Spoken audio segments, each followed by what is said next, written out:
Good morning, good morning, good morning. Good morning, good morning. Yes, I've been up now, little over an hour and 15 minutes. Wow, boy, it's been a while. Yes, it's been a while since I put up a live video. Yeah, I did mention um, not too long ago my my thoughts about taking a breather from social media, doing videos. But I did do some minor ones. Um, I want to do this one again. I'm not planning on really coming full force on uh, producing content for YouTube. Yeah, I'm going through. I feel I'm going through changes. I think the whole planet is going through changes. Yeah, I'm going through changes, folks. Doing a lot of thinking, wondering, and I feel like I'm at a crossroad. Yeah, this is one big crossroad, and I know I'm not alone. I am not alone. Yeah, this is my window. It's a gorgeous view at nighttime. Yeah, yeah, I'm still in bed. I'm in my jammies, and yeah, I just feel like I'm at a crossroad. Feel I need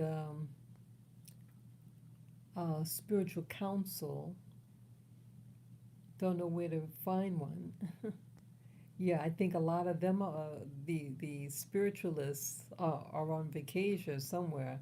Yeah, these these times are affecting every demographic, everybody here. Yeah, where do you go? I mean, I've been trying to go in within, and maybe later on, maybe after this live stream, maybe I just do a meditation. Well, I did see something earlier today. Remember, I used to do those videos early morning upon awakening, seeing things. Yeah, the when you're in between, waking, from the dream world and then you awake, that bridge in between, that's when I usually get a vision.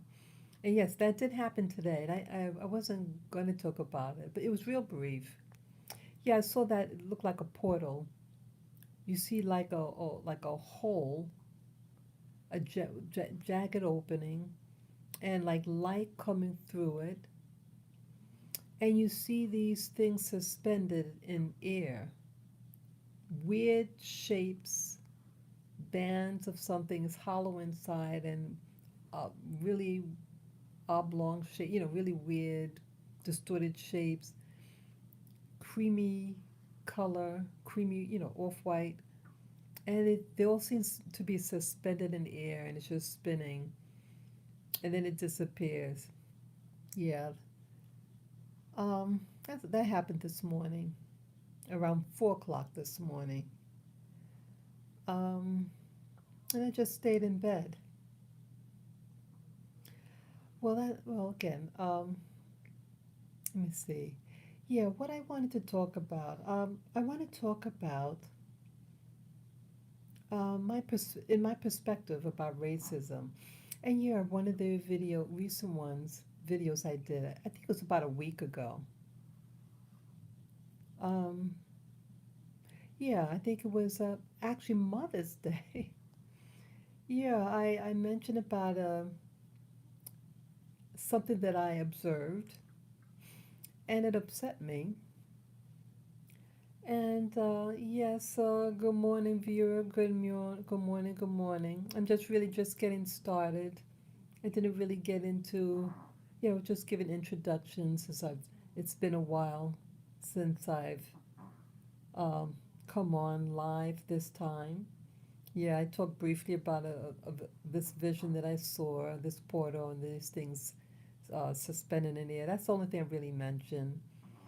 And yeah, it's been a while since I've done these live streams. And again, I really want to take a hiatus from YouTube. I have to really think things out on everything. My if I want to stay here in New York. Um, yeah, I live in New York City, and I love New York City. I love the diversity. I love I love New York City, and I love exploring and walking and window shopping. You know, I love it. You could go so many places by foot. You don't need a car. But I have real considerations about my staying here. Um, racism, racism in America, and I hate talking about racism, but I want to try to put a perspective. What is racism? What is this phenomenon? You know, um, we're not born racist or sexist. We're not born this way. No one is. And I tell you the answer up front, the conclusion, because you know me in my videos, I'm very long-winded. Yes. So let me give the answer up front, and then I give my story. We are being fooled. We are being manipulated. We are being lied to hate one another, to attack one another. Yes, there are outside forces out there that are exploiting your sensitivities as human beings in this fallen world, this prison planet, all of us. And it's like they know exactly what they're doing, seeing what they watch, and they do things. And I found out that I presume he didn't specify whether it's just in my immediate area in the in New York City, this specific location, or spread out in all New York City, the five boroughs. He was not definitive. But New York City, the government had purchased these hotels and put in the homeless. He said a lot of people became homeless with COVID. People lost their jobs. You know how many people they they put in these hotels? 4,000 people. 4,000 people. Do you think? Yes, hello, viewer. Good morning. Good morning. I invite you to say hello in the chat room. Yes, I'm just really getting started here. But yes, 4,000 people were brought to New York, and I presume in this vicinity. And see, this is not a put down on the homeless. Anyone could be homeless. And at one time, I had to live in a temporary shelter in New York City. Yes, yes, I did. Yes, I had to live in one. I was never a drug abuser. I was never a lady of the night. I was uh, never a gangbanger. It's something that happened. And it took, you know, luckily my credit was good. And I had to, before I became, had to go into the shelter. I never lived on the street either. I had, where I was living, then I went into a shelter. Thank God that it existed. Thank God that it did. And then they do like an intake, and then they place you in a longer term facility. So the initial one was like a pre-screening. They you're there for like 8 days, and then they find you a longer term stay somewhere, and they put me in a really nice place. They did. I was there for 13 months, um, and before I fell into the situation that I fell into, um, I was applying for apartments. And someone told me about this newspaper, and they have advertisement for like when they start developing these new high-rise buildings, and you uh, send them a postcard with a return address and stamp, and then they send you an application, and you have to fill it out exactly, and then your name gets picked like in a lottery, and then from that step you have to um, qualify, which I did, and then um, just before you move in, the whole process took 13 months. 13 months, and then just before you move in, they not again. I didn't know that they're going to do this. They have to test you again on your qualifications. Yeah, they're really picky about getting the right candidate because they want to ensure that you can pay the rent. So I barely made it, but I made it. Yay! Yeah, I've been here for over 18 years now. Over 18 years, and I'm very pleased and happy about that. But not everybody has good credit. And what are the criteria? Um, and not everybody knows how to follow through on things, on applications. Uh, you have to be exact. You have to give them the correct information. And many of us may not have that. So they feel for that. But I'm very pleased. So, anyway, people can become homeless. What if there's a tornado or a storm, a flood, a fire? Anyone could become homeless overnight. What about those people in California? You never heard about that, the people from California? Remember, I think it started in 2018, late in the year, these fires that they had.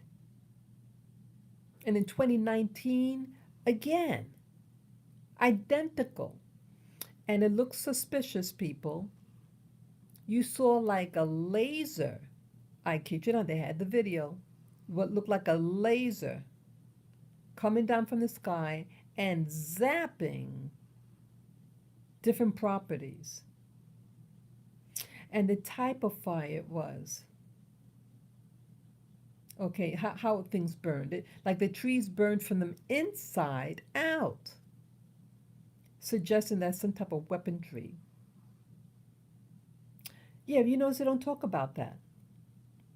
And you notice you never hear about the people. See, we hear about these large communities, neighborhoods that are zapped out almost immediately. Yes, good morning, viewer. Yes, you see all these people losing property, become homeless overnight. And just somehow you just start thinking that it just resolves itself. It doesn't resolve itself. Those people in that particular community in California was a wealthy community. But just because you live in a wealthy community, you may not have the resources to, let's say, stay in a hotel, um, or maybe you don't have relatives or friends that you could stay by, you know, etc., etc. Yeah, you have a career, you know, you're on top of the world, and then boom, something like this happens. So I just feel I need to share that see, becoming homeless does not mean that you're a criminal. It does not mean that you're a drug addict. It doesn't mean that you have um, a short fuse. It just means you don't have a place of your own. But what's happening in New York City, that they brought in 4,000 homeless people. Again, I don't know whether they plopped them all in one specific community here.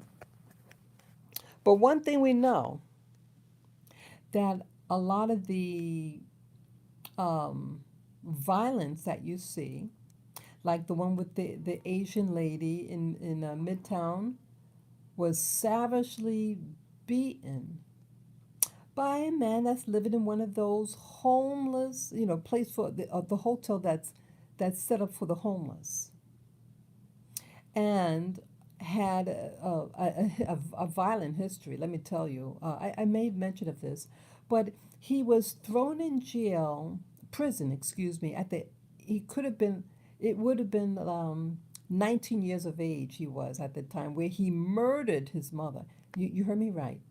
This savage man murdered his mother. I meant to say mother. I think I said something else. Excuse me. He murdered his own biological mother. Murdered her. And that's why he was sent to prison for many, many, many years. And then they gave him a probation or something and put him in one of these hotels. Yeah, a lot of those hotels, they're people who are former inmates, people who did prison life.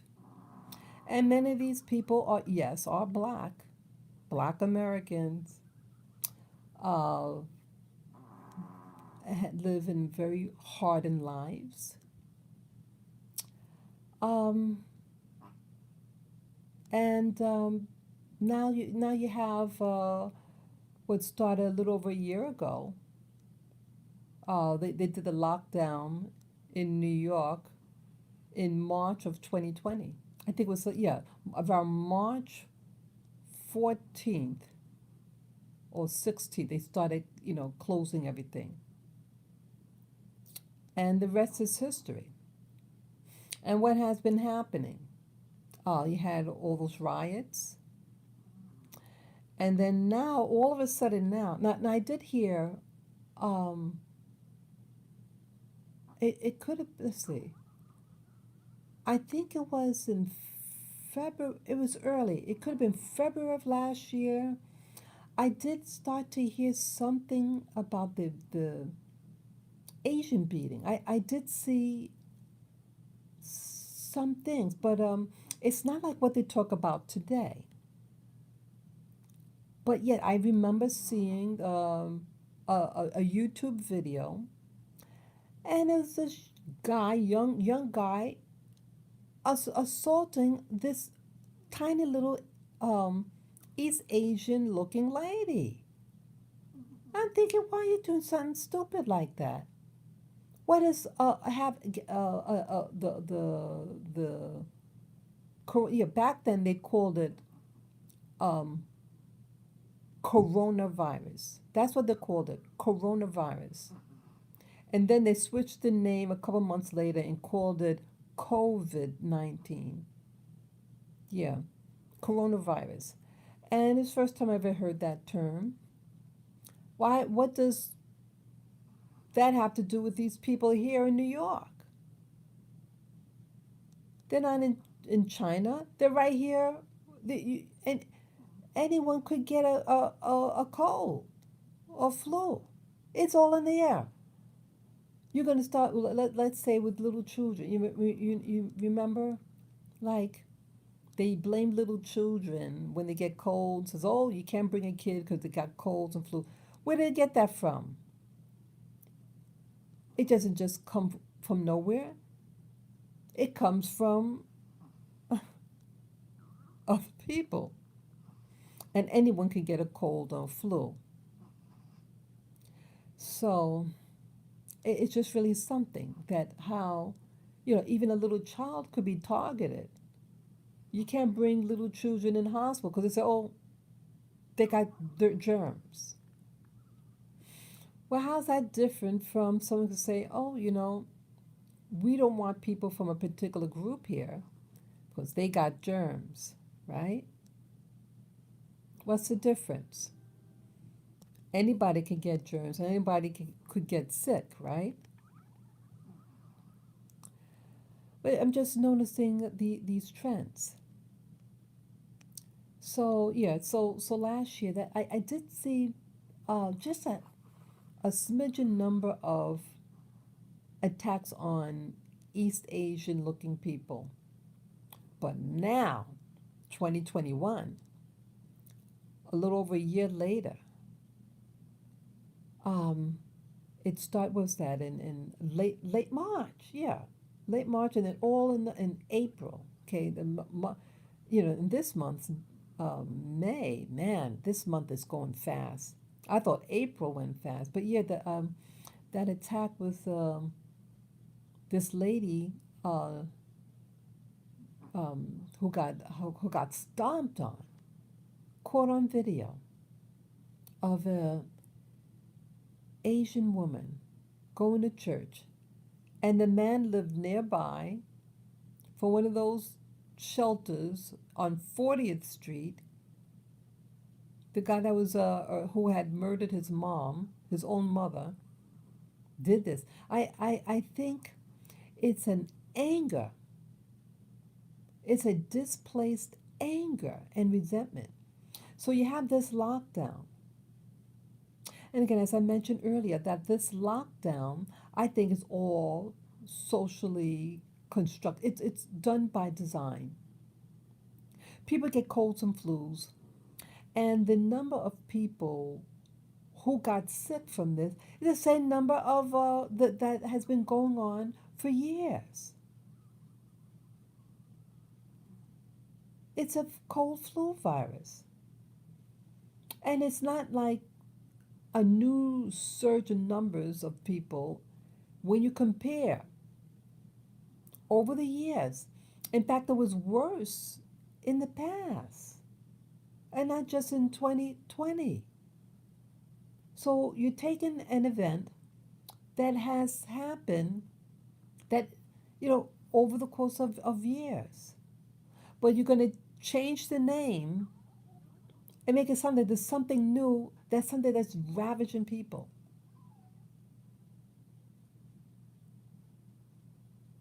Things that's always been ravaging people, but not to the extent that they want you to think. They want you to think it's worse than it is. And fear. This made people fearful. And then the government said, hey, we're going to do a lockdown. You have to close your business.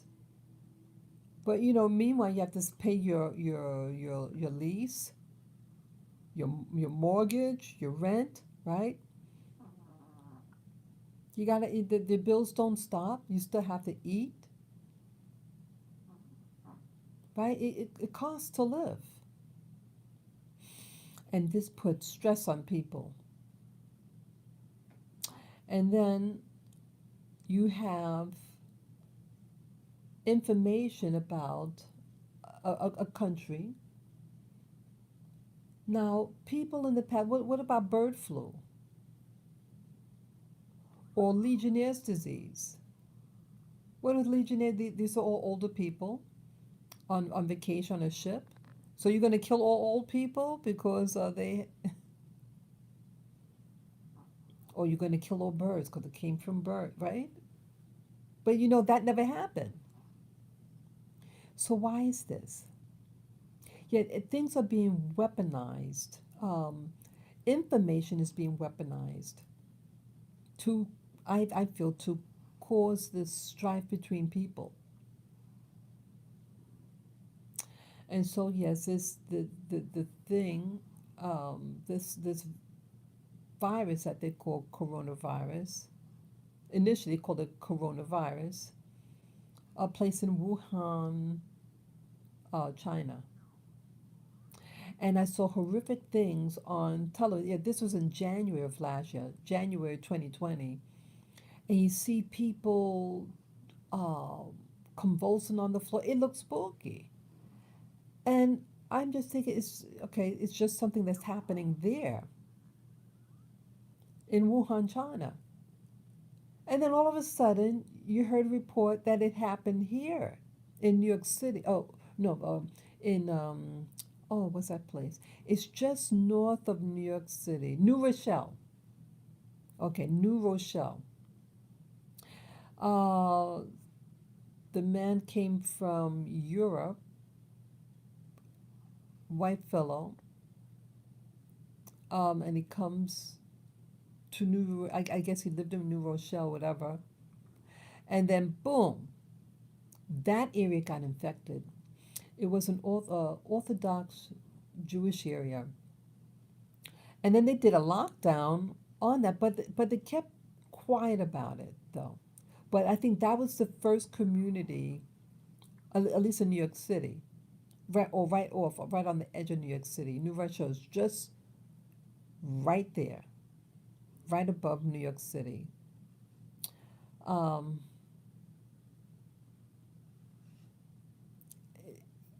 yeah, you didn't really hear that much news about it, and they were quarantined. Yes, New Rochelle, New York, was quarantined, and then I think they were sending food to the people there. But it was basically kept quiet about it, and then you started hearing other reports, and then the lockdown got more and more severe. Yeah, I initially, yeah, I did wear my mask. I thought I looked so cool with a N19, with a N something masks, and I had the goggles, and I had to walk my dogs. So I went out, get up early in the morning, walk my dog, and everything looked like a ghost town. Everything looked like a ghost town. It got more and more ghost-like, abandoned, and then the fear. By April, I was becoming fearful, and pe- um, people were they. I think by that time, yeah, that America was in shock about the COVID, and I learned of people who by April who died from it. I was afraid like you wouldn't believe. And then as time gone on, let's see, then by May, yes, that was April, and in May you had the killings, the killing of George Floyd, and that just really exacerbated everything, the racial climate. So now a lot of people are out of work, and then people they know are dying from this thing. And then you're hearing things about China. Not necessarily I'm thinking, okay, China was victim by this bug, because of a flu thing, because people travel all over the world. People are connected. Um, going on planes is more affordable now. So people crisscross all over the planet. And if someone has a bug, so to speak, and you can spread it. But now this spread is being weaponized for controlling populations. Okay, as the CDC records show that no more people are dying from this type of thing than the prior years. It's not the pandemic as they want you to think, but yes, people are dying.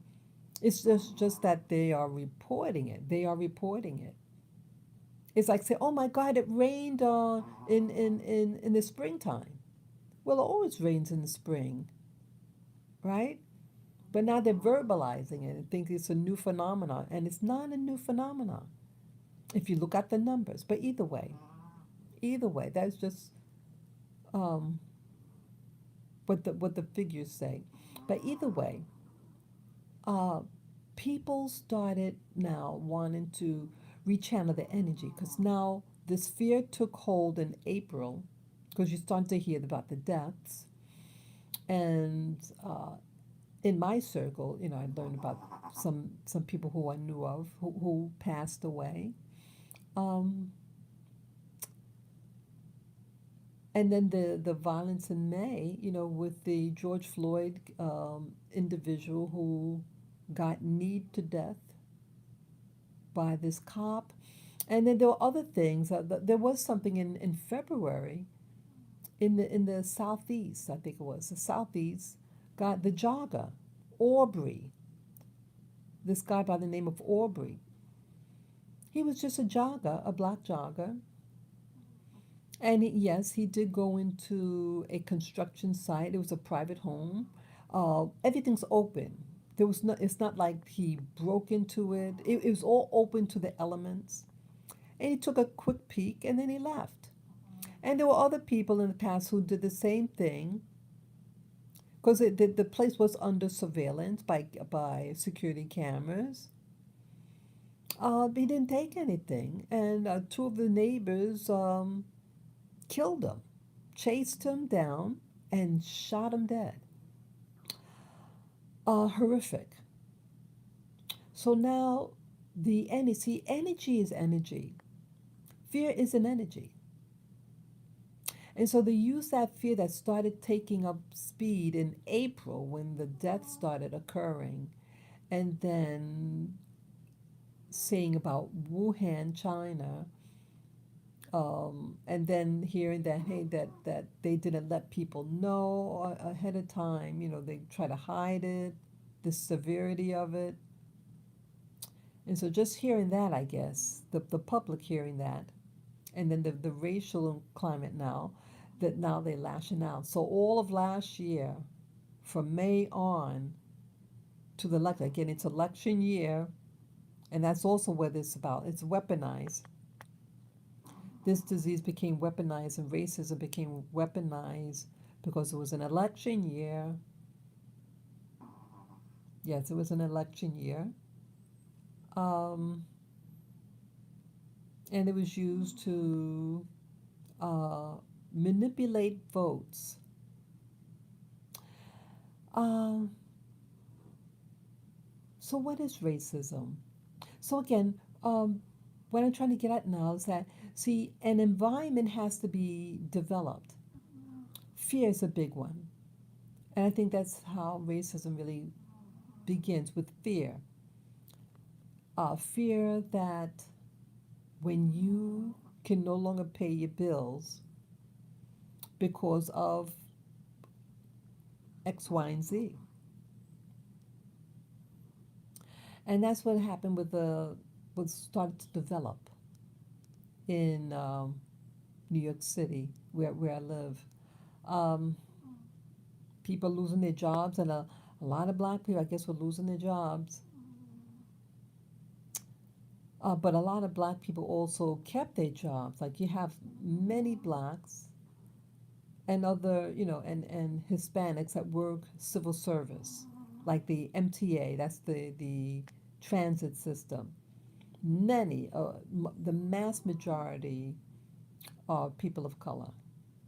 And so that was considered essential work. And then you have like nurses, things like that. A lot of them are people of color also. So many of them kept their jobs, but many lost their jobs. Um, so you have a lot of people with idleness. They can't really go out. Yeah, and in the early stages with the virus, at least in March, um, yeah, you did have some people hanging out on the street, and initially they seemed quite happy. In my perspective, they look like they're having a good time. I'm wondering, boy, how come they don't even have masks on, and they don't seem afraid. Um, so yes, we had the election. Things really boiled up last year around the election time. Um, Now you have this year. Now somehow this year, um, it started with the bashing again, the Asian bashing. Now initially, as I said, it could have been February or early March. I saw something on YouTube.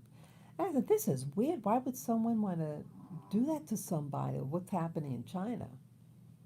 They're not in China, they're right here. And if it's a virus or a cold flu, anybody could get a cold or flu, right?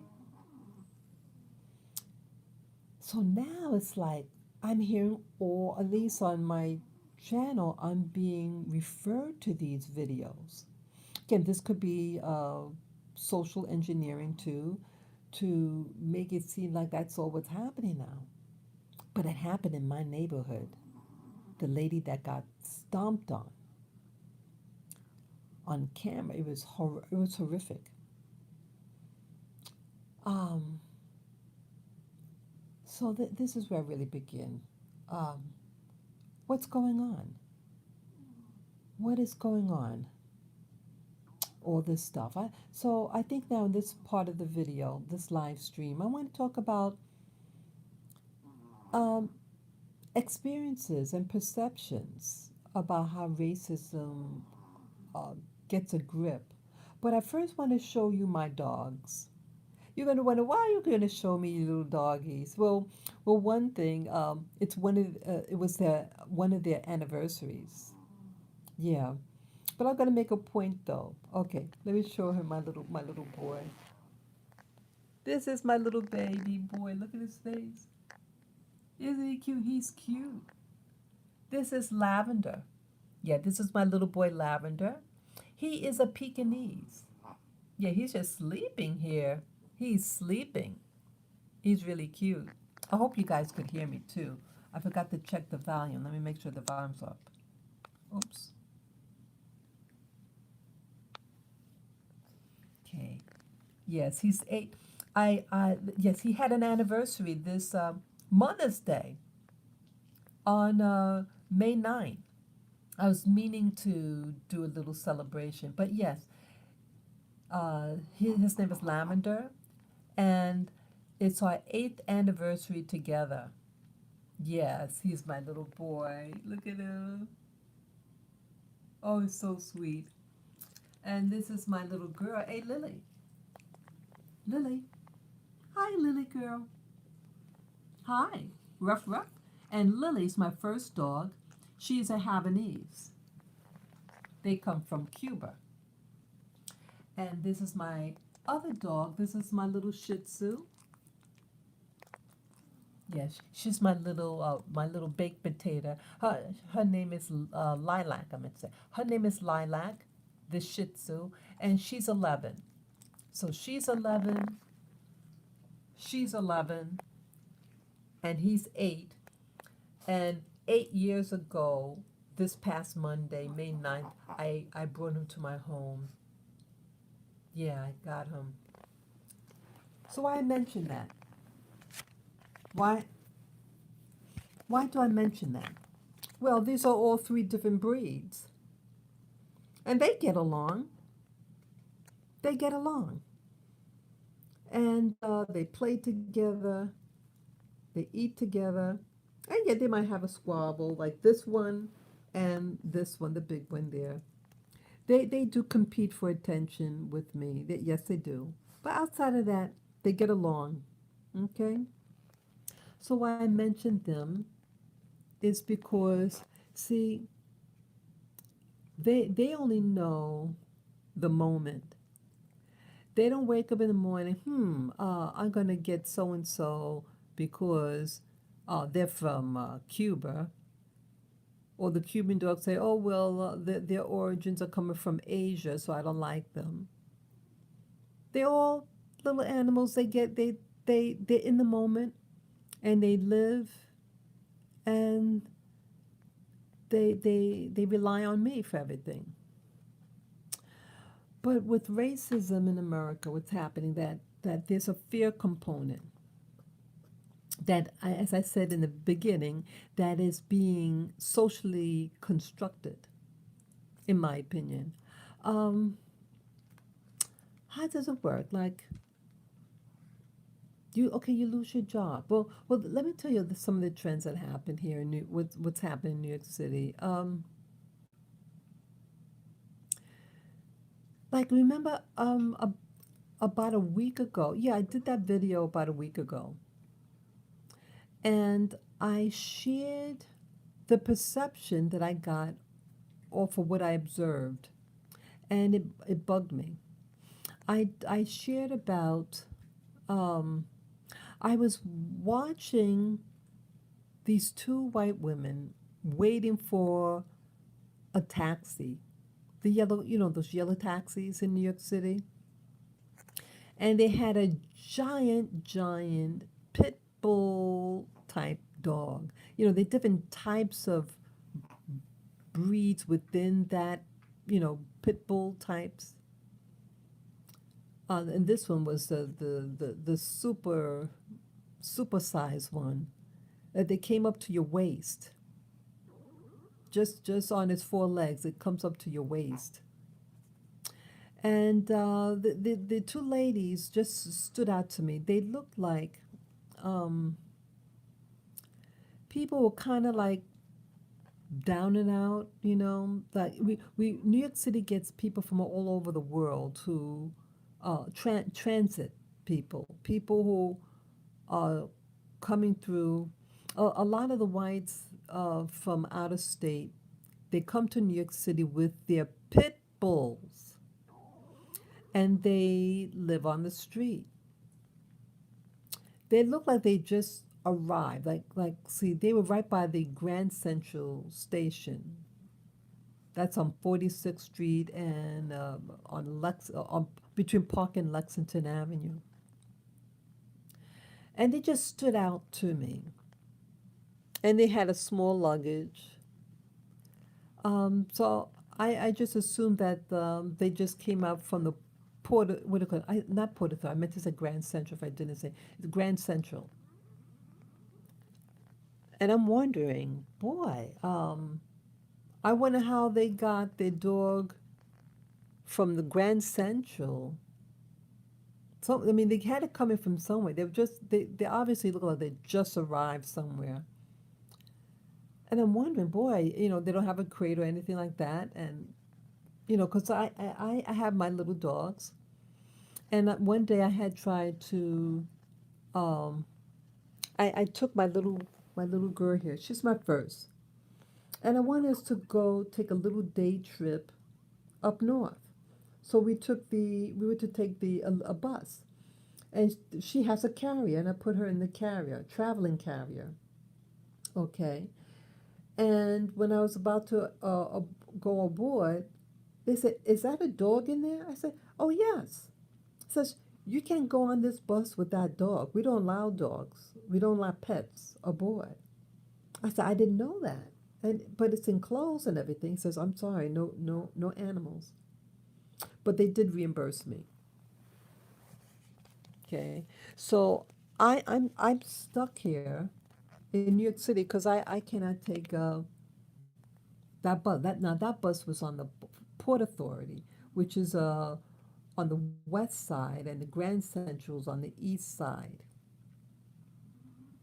So I'm wondering how did this person was able to travel into New York City with a giant dog, and now she's waiting for a taxi, and I was just passing her. I had my stroller with my three little dogs in it,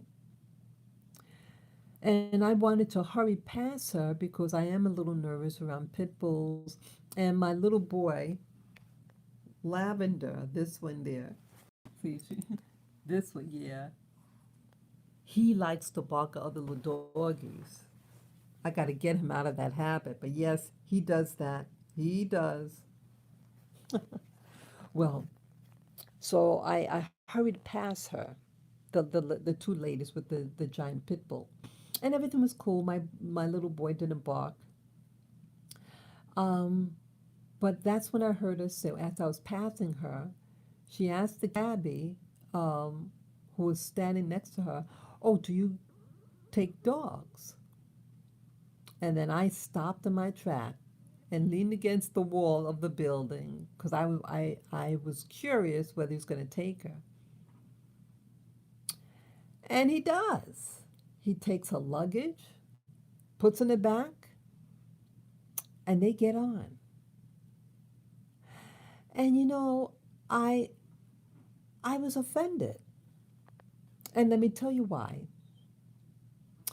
Well, it was a the cat most I would say over 95% of the cabbies are all people of color, uh, immigrants from all over the world, the third world. And why I was offended, why it agitated me, um, because just last year, I had to take my little girl. This is Lilac. She's sleeping. Yeah, Lilac, my little baked potato, my little Shih Tzu, gentle as gentle can be. See, really sweet. She's real cuddly. You can hold her like a baby. Yeah. She had a medical emergency, and I had to race her to the veterinarian hospital around 11 something at night. I went across the street where I live, where's a fleet of taxis there waiting to take people. I said, please, I need to get to, I need a taxi to get to such and such, uh, uh, the vet hospital. Well, you can't come into the car with that dog without a crate. I said, it's emergency. So no, you need a crate to bring that dog in my taxi. So I said, okay. So I raced home, came back, and they're gone. The person's gone. I said, hey, where's the taxis here? They had person standing there, a cabbie, but he says, oh, they all left. They're on their lunch break now, or so they're on their break right now. So I said, oh, shit, I mean, the whole fleet. So I see a cop, and I tell the cop my situation. I need a taxi real quick. I have to bring, my dog needs help. But I think he referred me to a place to get one. So he said I can check. So I don't remember the details, but I found it. I got a yeah, taxi. Yeah, and I had the crate in my hand. I said I need to go to such and such, and I have the little dog in my hand. The dog is maybe 10 pounds, 11 pounds. It's a lap dog. Well, you can't get in this cab without the dog in the crate. I said okay, because I see my dog had a spinal injury, and any movement would cause the dog a lot of pain. So I did get a taxi. He wouldn't move. Says, I'm not going to move until you put the dog in the crate. I get the dog in, and he goes. We get there. So that was last year. And then I saw something else last year. This is all in the same vicinity, within a quarter mile of each other. Um, white female with a very large dog, a mutt type of dog, but a big one. This was one of the. I think this might have been an Uber or something, one of those black taxis. Very popular in New York. The because you have the yellow cabs, and then you have the black cars that are usually Uber. And the girl opens the door, the dog leaps in, and then she got in, closed the door, and they spun off. How come those two women did not, they weren't required? This is my beef. Why weren't those ladies required to have a dog in a crate? They can leap in like Lassie. They were harsh. The taxi was kind of harsh with me. They didn't stay to wait. They could have told me, well, we're just about to go on a break. I get back with the crate, and they all left. And then when I finally get the taxi to bring me to the animal hospital, it's a meanness. I find what happens in New York City. See, this is where people could start to feel like they're being targeted, or being treated unfairly, or being biased against, when things aren't appears to be equal. When you do something, but you don't get the same treatment. How come I wasn't treated the same? And so when I saw recently, last Sunday, Mother's Day, and a breed of dog that's known for its violence. I mean, again, they're taught to be violent, but the breed in general has an edge to it. I'm sure they're going to be very loving. You treat it lovingly, it's going to give you love. But the breed, again, it's what's in the breed, and when manifested and treated a certain way, yes, it's going to come out. Uh, she did crate. And so you start to feel, hey, wait a minute. See, this is where part of the racism, or the feel that some people have living in New York City, could start to feel. When you see other groups being able to, you know, socially move about, but not you. That was a biggie. Um, and you've heard of the expression, trying to get a cab while being black. I'm not I don't dress like a hoodlum. I mean, I had an experience once that I shared many times on my video. That happened in 2012 in the winter, in February. Um, it was a cold day. I had bundled up. I had snow pants on and my long down coat. And back then, I only had the two little girls. This one, Lilac, and this one, Lily. And we had gone for a long walk. It was approaching 3 miles. We were tired. I sat down, took out the water bowl so that they can take. Back then I didn't have the stroller or the shopping cart. We walked by foot, and they were again much younger. And a lady comes by, and she dumps uh $2 worth of quarters in my doggy's water bowl. And when the water splashed on her when she's dropping it in, she says, "Oh, I'm sorry, I'm sorry." And she takes the two in quarters out, And then she starts talking to me how she lost her dog. Well, I was not a beggar. She mistaken me for a beggar. So again, it's perception.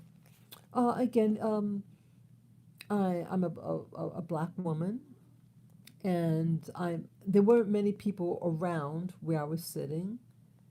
Um, and the sun was coming out, so it was warming up, so it wasn't as cold. Um, but she mistaken me for a beggar. And then I said to myself, because I had a friend that the incident reminded me of, and my friend, rather than get offended, uh, she changed her appearance so that she would be viewed more positively. So, yeah, I talked about I had a Brazilian friend, girlfriend, when I lived overseas, and she may not be considered an attractive woman to some people. And one day, I mean, but she always dressed very ladylike, very, very conservative. And a little white child, blonde and blue eyed, pointed at her and said, "Oh, she's ugly." I kid you not. And my friend is telling me the story, and she's laughing as she's telling me this. I was horrified because I valued this friend because I thought she was very intelligent and very professional. Um, but she uh, changed. She went and got new clothes and got her hair done. And I remembered at that point when the lady thought I was begging for money. I said, I'm going to change my appearance too.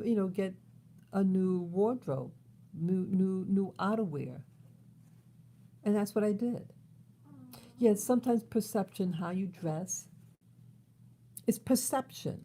This whole thing is about perception, right or wrong. I mean, accurate or inaccurate. Perception. And so the perception I had with the taxis that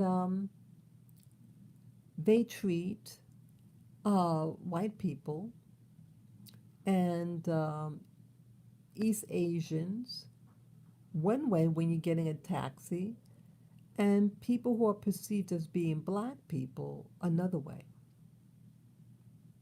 And then I went to, another story, my experience. This was many years ago.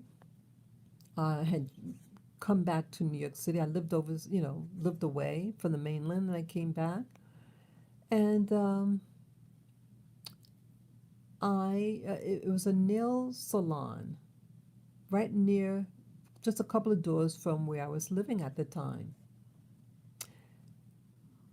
And I was one that, like I shared, this was during as I mentioned in the very beginning of this video, that I did live in a homeless shelter. I lived in a ladies' shelter, a long-term stay. I was there for 13 months.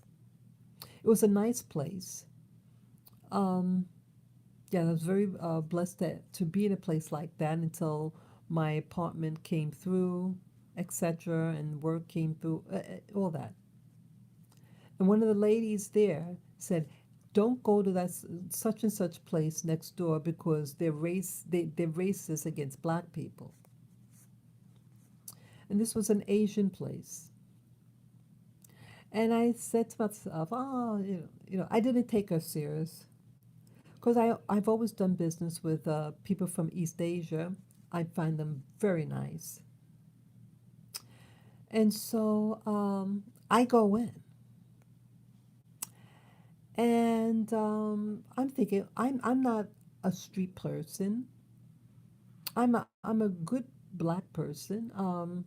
I'm hardworking.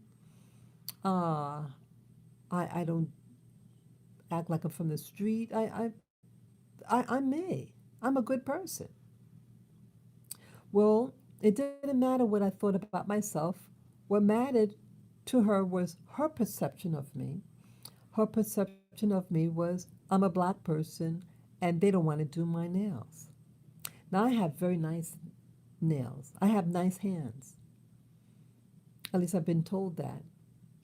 And I used to do nails many years ago, actually. Yes, I've done so many different jobs.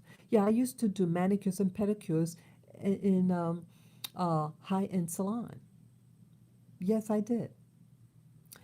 And so I felt comfortable when I walked in, but I see how they're looking at me. But, it's my imagination. Well, she was very rough with me. She was pushing hard on my cuticles, and she nipped me. And so I said, "Oh, be careful! Oh, you nicked me." Just letting her know, not thinking that she could be doing this on purpose. But and then I feel, when you feel somebody staring at you, so I turn around, and the nail technician behind me that's doing another person, it's glaring at me. Like, how dare I say for her to be careful? You nicked me with the nippers? And she also asked, she says, oh, I bet, because I see my nails were already done earlier. I had done my own nails, and I wanted a professionally done, you know, nail job. And so she had to take off the old nail polish, and she starts criticizing. Oh, I bet you did your nails yourself. But it was not nice. And I realized from when the lady had glared at me when I said, "Oh, oh, please be careful! You just nipped me with the nippers." Did she apologize? Oh, I'm sorry. No, they didn't want me there. But I pretend like nothing's going on, and then go to pay the bill, and I noticed there, like, they keep a record of when their hands get done. That when they do a manicure, they take a photograph. Now I have very good hands, very nice hands, and I was surprised they didn't take my photo, of my hands. They had a Rolodex of hands. I mean, at some point they would have to ask the person, "Could we take a picture?" You know, and these were just standard manicures. But all the hands, I was looking at them, and they were all um, light skinned people hands. They weren't Asian hands. They're the size of it. I mean, see, hands have different shapes, and even within different ethnic groups, racial groups, the hands are different. And I knew who those hands, and again, the neighborhood who goes there. But the Hispanic community there, they tend to be lighter than me, and they would have hand types like that. I thought, oh, isn't this something? They only do one type of people. They only take photos of people like this. They're all melanated hands. I know who belonged to those hands. I like looking at hands also. I'm a hands person. I notice hand, like some people maybe they like eyes, or maybe they like lips, or maybe they like looking at hair. I look at hands.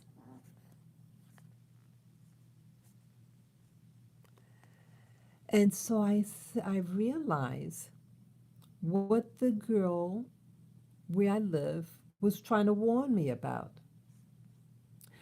And so I said, oh wow, that's what she's talking about. And I never went back. I did like I think it could have been March or April of this year. I went around the neighborhood. I think I uploaded it too. Yeah, I walked past the area, And the nail salon's still there. I don't know whether it's the same owner or whatever, but the nail salon is there. But how people could have a perception about other people. I've never done those ladies any harm. Um, I've had my nails done by Asians before. In some neighborhoods, they dominate. That's all that they there, and they're in black and West Indian neighborhoods, and they're the largest clients. So I just thought it was ridiculous that when the black female that warned me about the place, I said, I'm thinking she's ridiculous. That that black people are known for getting their nails done all the time at these East Asian places. It's ridiculous. I've gotten it done in the past. So this one place out of all of New York City, well, it happened. It happened. They decided for themselves. And sometimes like what could cause something like this to happen? Let me tell you what could be happening. Again, this is just through my perspective, my experiences. You have poor black neighborhoods in New York City, and it seems like the people that do business in poor neighborhoods in New York City are recent immigrants from Asia, East Asia and South Asia. So people that look Chinese, Korean, and then South Asian people look like from Pakistan, India, Bangladesh. Okay, they're in these neighborhoods. And what was it getting at now? What was it getting at? Oh, but I hate when this happens.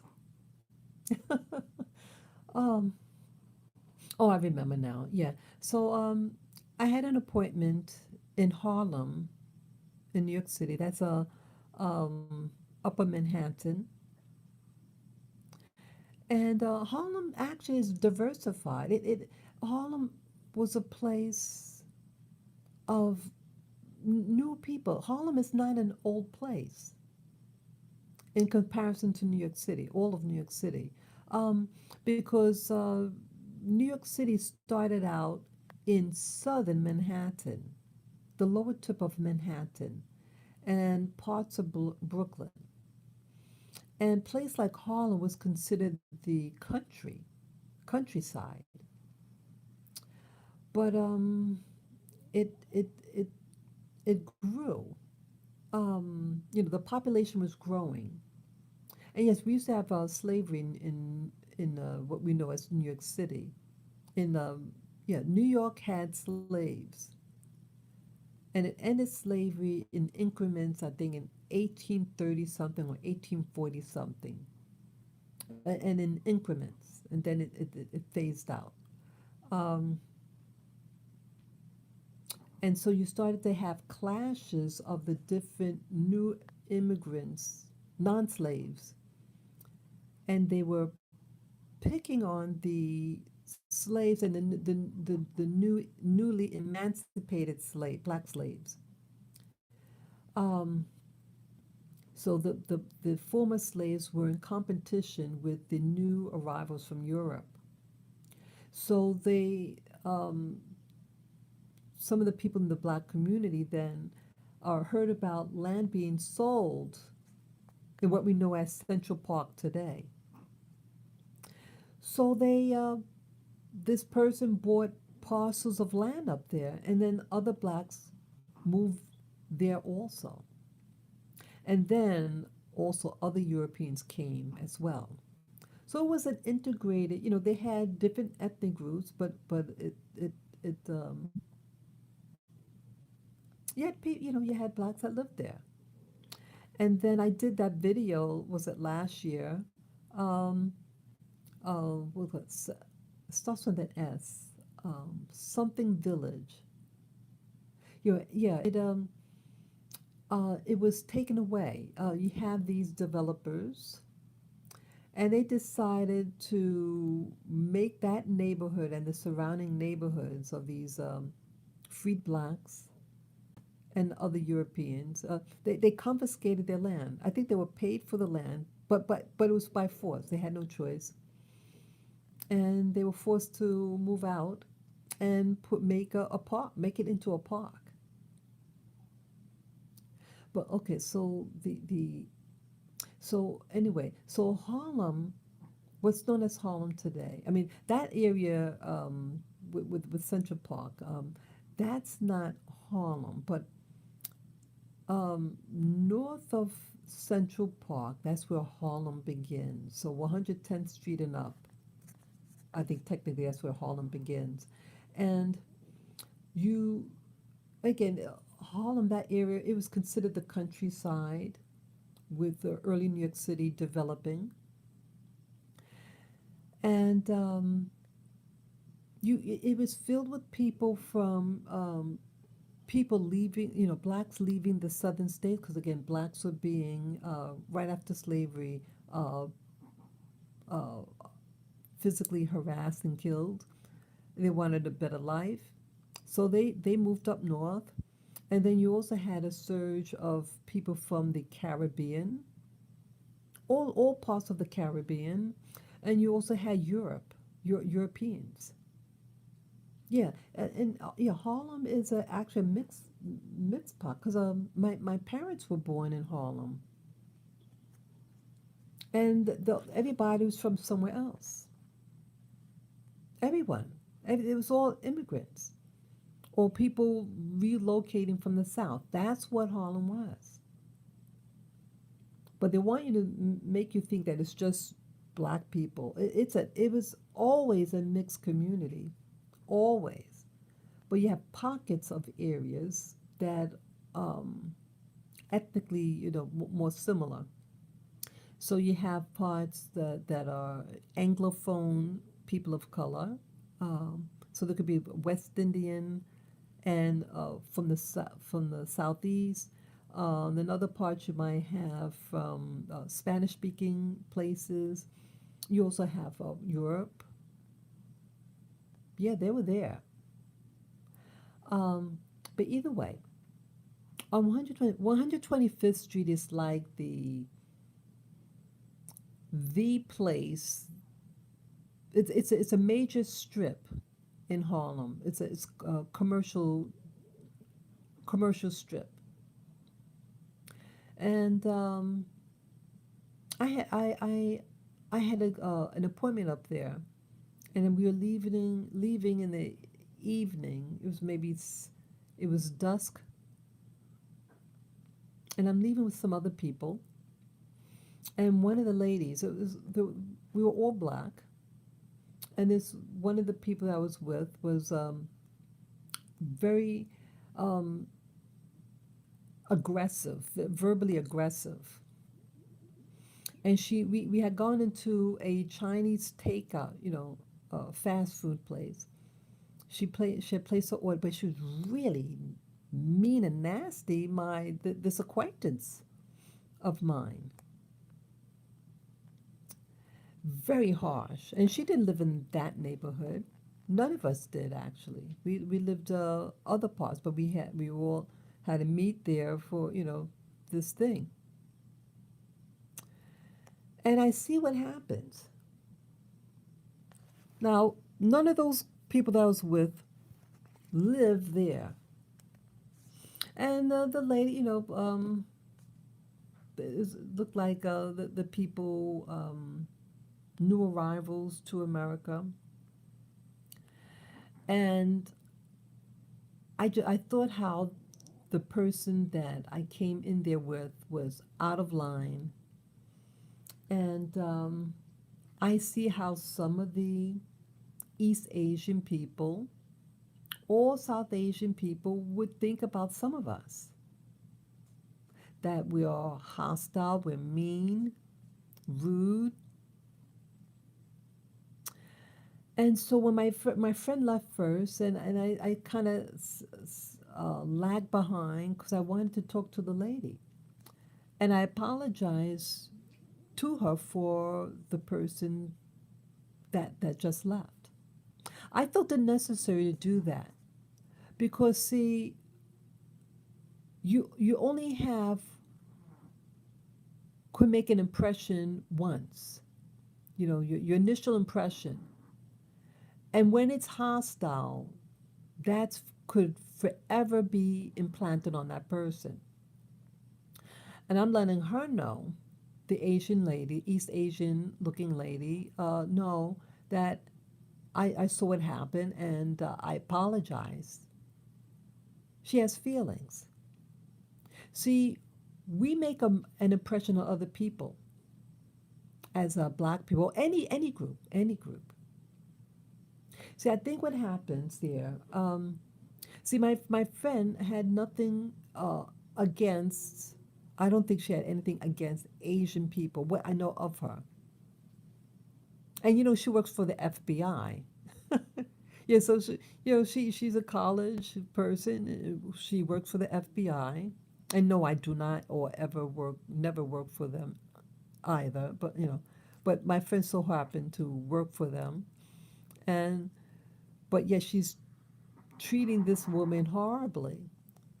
So, but she came across really streety, hostile, a very stereotypical dark-skinned black woman, black American woman. But yet she's a good person. But she was going through something, had nothing to do with the Asian lady. Nothing. See, a lot of us take out our frustrations out on people. Yeah, there's not a lot of outlets for Black American or West Indian people to go to for relief, for counsel. You're emotionally stressed. Um, it's just the social services aren't really there, and again, you have to make a choice because it's something culturally that we're not accustomed to. Therapists, that's a European thing.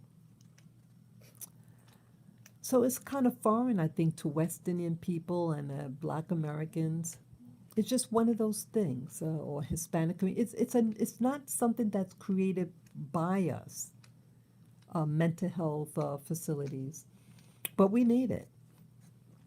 And so here, my acquaintance made a bad impression and is making black people in general look like mean people. So what could happen? What happens? Well, do you think they want to do business with us? If you put out poo poo, you're going to get what you give out. It does happen. Um, so they think you don't like them. And with some Asian language, the intonation, how they may speak, how you might how it might be misread. There's someone who's just learning the English language from, let's say, China or Korea. Their intonation might, they're trying to speak, and they're not trying to sound mean to you, but it's just how, in learning the language and how to, you want to just get the message out. So it may not be sound smooth. So the receptor of it may take it personal that you're talking harshly to them, or maybe some of them are really talking harshly to them, right? It can be both true. So both groups start to mistrust each other, miscommunicate. Um, I think when you bring in people from, let's say, refugees to a location, the people who are sponsoring these refugees should let the general population where they're being dropped into know about them, and a cultural exchange to learn about them, learn a brief history, why they're being brought here. I think if someone learns that, wow, someone was bombing your home, or someone want to kill you because of your religion or your political party, wow, to understand, so they understand, and basic customs from both. You should both know just basic things about them, because some things could be cultural. Let's say how they handle money. Do they place it in your hand, or do they place it on the table? Different cultural things, to let both sides know how it's done, but it's not done.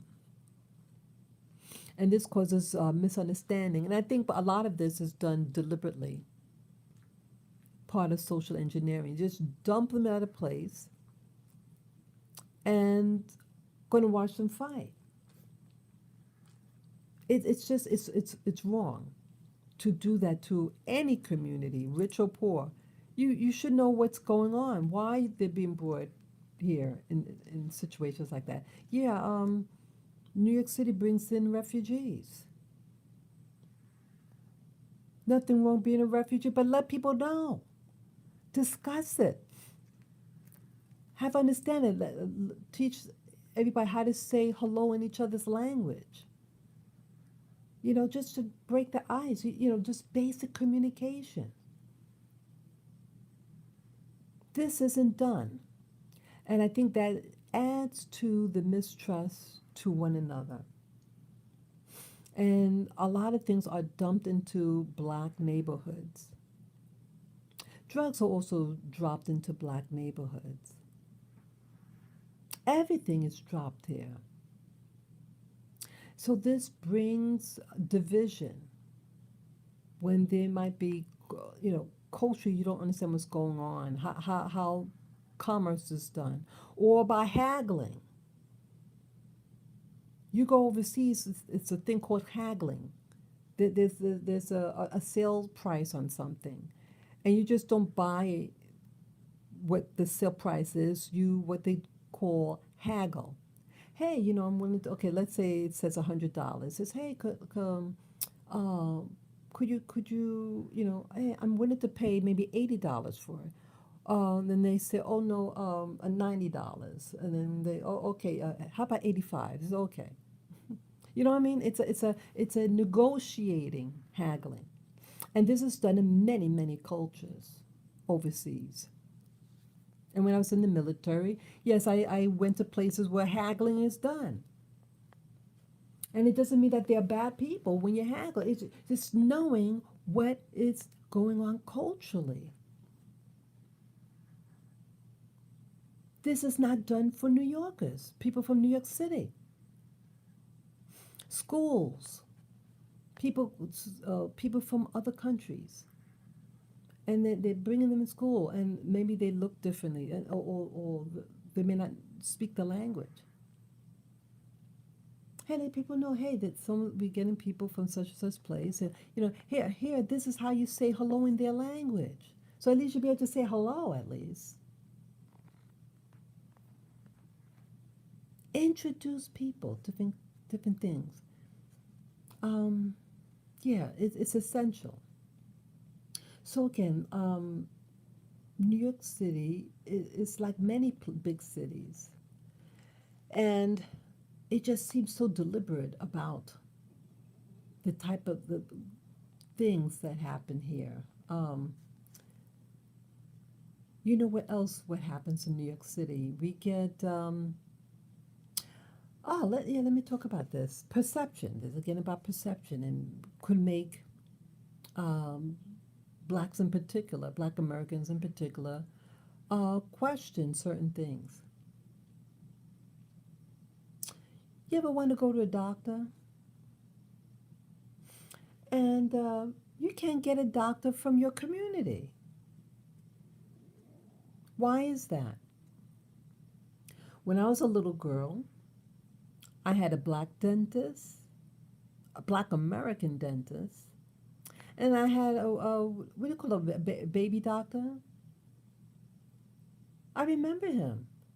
Another, a black man, Black American. Yeah. So,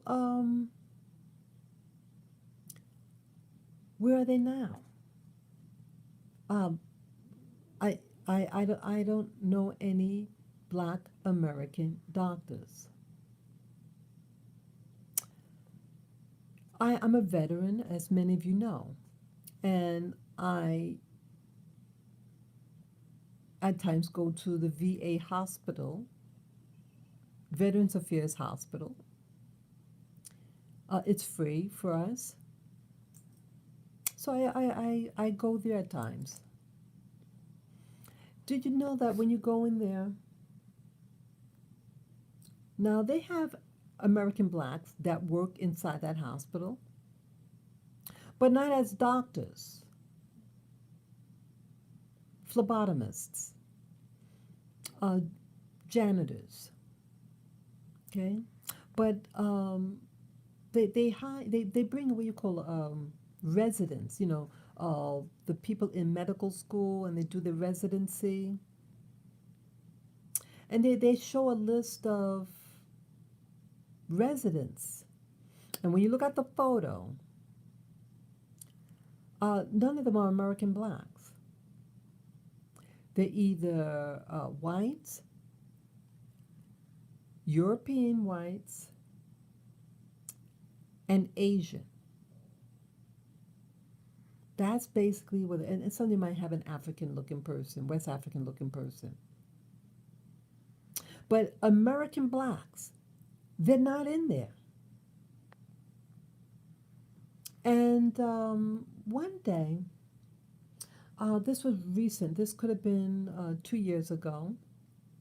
And I went. I needed to get some paperwork done, and I needed to see a therapist, and then eventually a psychiatrist to write up the letter. And I was upfront for why I needed to see one. And the initial person that screened was a black woman, dark skinned black woman. Um, she could have been American, and but she oh she wasn't a psychiatrist, and that's who I eventually had to. Yeah, the other lady did an intake to get information, and then to get the psychiatrist. A psychiatrist is a medical doctor, while a psychologist or a therapist is not an MD. So I think they might have asked, do you have a preference or something? And so I remember I responded that, or requested, I said, oh, I would like a Black American therapist, I mean, a doctor. And she says, oh, well, we have a lady by the name of so and so, and oh, I think she'd be great for you. But I knew the name was an Asian name. I knew it was not an American black doctor with a name like that. And I said, well, I said, I'm sure that she's very good, um, but my preference is an American black doctor. Oh, well, and then she started beating around the bush. And in a nutshell, um, she's trying to convey that, well, she didn't want to actually say that there were no American black doctors there. This is a whole facility. And most of the people, let me add this, most of the people that go to the VA hospital in New York City, at least the one here in Manhattan, are black people, black American people. The largest. And sometimes when you go in, and I've been going there on and off for the past 20 plus years. And sometimes it's almost exclusively black people as patients. And so I was a little irritated. I mean, in my heart, I felt a little irritated. And it's not the first time I asked to accosted a black American doctor or a black nurse, you know. Um, and it's like when you ask that, it's like, how dare I? That's how you left feeling. Like, how dare you request a black therapist? Or, but I gather that if I said, oh, I'm Asian, I do you have a Chinese doctor? Or I'm Hispanic. Do you have a Hispanic?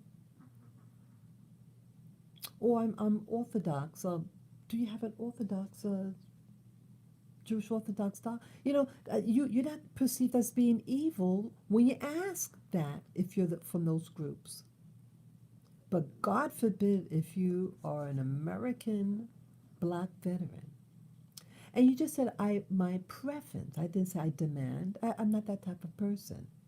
But I said my preference is, I said I'm sure that they're all good, but my preference right now, I would like a black therapist.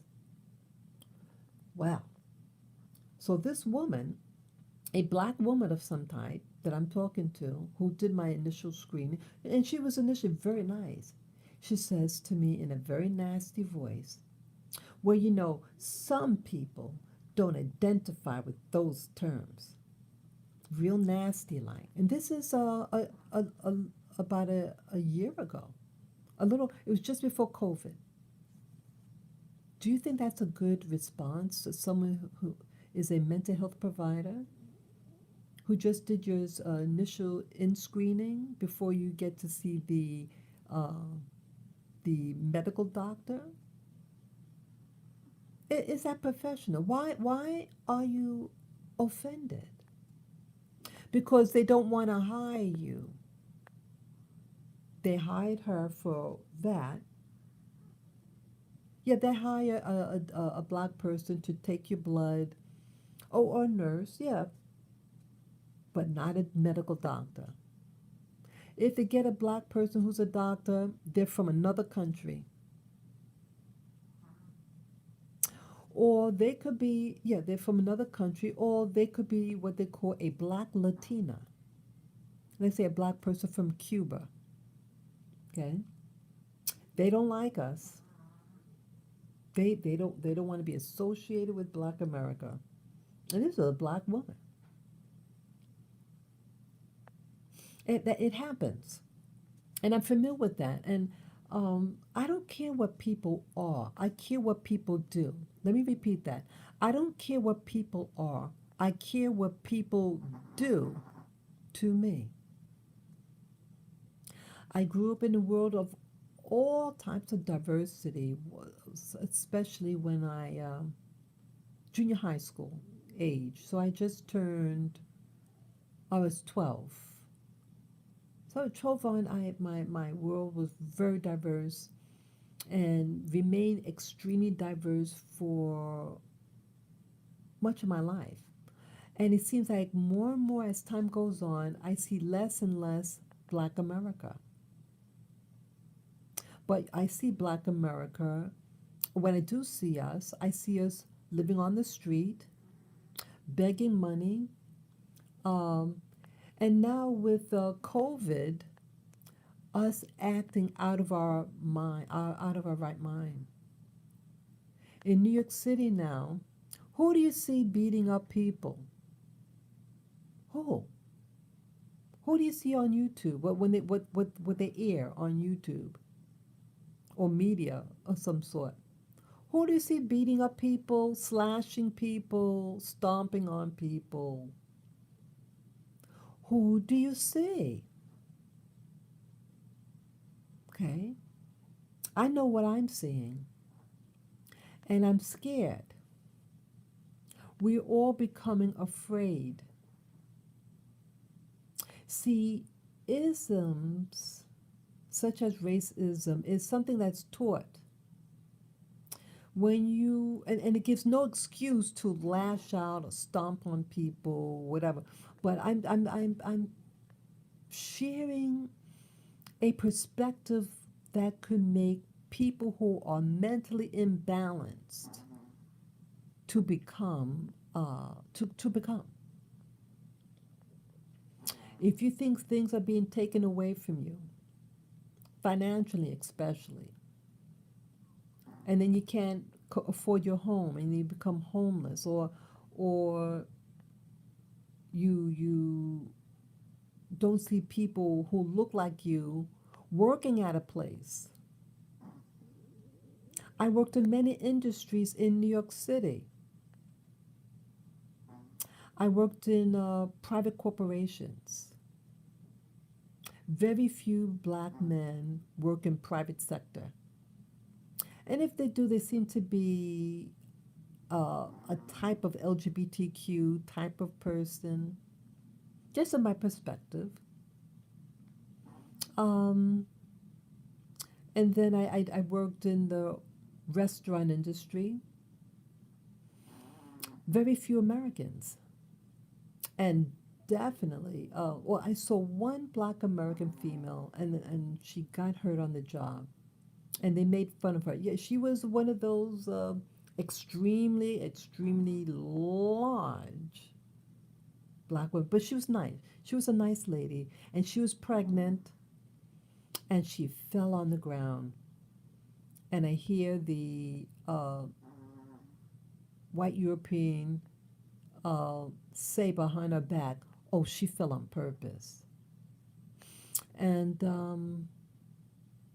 she had told me at a later time what had happened to her.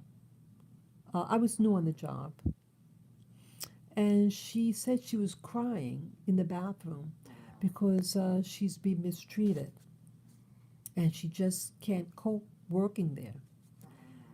And yes, she looked like a stereotype black, heavyset black woman, but she was a nice young woman. She had a nice house. She was just an American black in an industry. Historically, yes, blacks did the cooking in America, in the privately, and then as time goes on, they replace blacks with other Europeans and Hispanics and Asian. Yeah, that place, I only lasted 2 months there. Yeah, I got harassed by a European lady, and I thought she was my new friend. And she did a number on me and got me fired. Here she was just a guest worker. Um, you, the U.S. has a special program for Europeans, and the special program is an 18-month exchange. Um, they come here and to learn American ways of work, the cooking industry, and then they send them back. But this is a European-based hotel restaurant. It it it it it focuses on British foods, aristocracy, British aristocracy, European aristocracy, and so I don't know understand why they have this exchange. They know that the European knows European cooking, but either way, the U.S. has this exchange program. They send them here, work here, and then after the 18 months, they send them back. And this chick got me fired. She complained about she was harassing me and gave me wrong information to get me in trouble. Um, but I got she I was talking to a fellow that worked next door to me at the restaurant. I prepared desserts. That was my job. And I went to him to unload to I was upset, and I told him what the girl was doing, and she had walked in the room while I was telling him. She storms out the room, and then when I finished my lunch break, went back, Human resources says, we need to see you. And then they handed me my pink slip. Could you imagine that they didn't hear my story? She, well, I guess she was telling the truth about something, that her father is the not her father, her uncle is the director of the hotel. Isn't that funny? You gotta laugh about that. You can laugh at that. Yeah. You have people. See, they know the dynamics here. When the Europeans come here, and then they learn what they can do to certain people. And I had liked this girl, but she started like she had a jealous streak to her, and I remember her saying, "Well, back home in France, they do this to me because I'm a woman. So why do it to me?" See that? She was a spoiled rich girl, and yeah, she did that to me. I lost my job instantly. Here I'm an American and a veteran at that, and some foreigner could come in, and she's the one that's provoking and trying to sabotage my work. And because I told on her to an employee to vet, she was really stressing me out. I didn't contest it, and I didn't really know about my rights back then. That happened in '97, so it was a while ago. Yeah. Um, but that's what happened. And then I had worked for when I stayed in the cooking field, and then I was at a resort. And again, a European female, um, a foreigner in the U.S. for a couple of years. She did very good work, but she was jealous of me, and we had a verbal altercation, and she went to a knife to stab me with a knife. I screamed out loud to let other people know what's going on. Hey, this person is trying to stab me. I ran out of that room fast. Told the executive chef what happened, and he said that he was going to handle it. And in the meanwhile, I go, okay, you get the police. Well, they lied on me.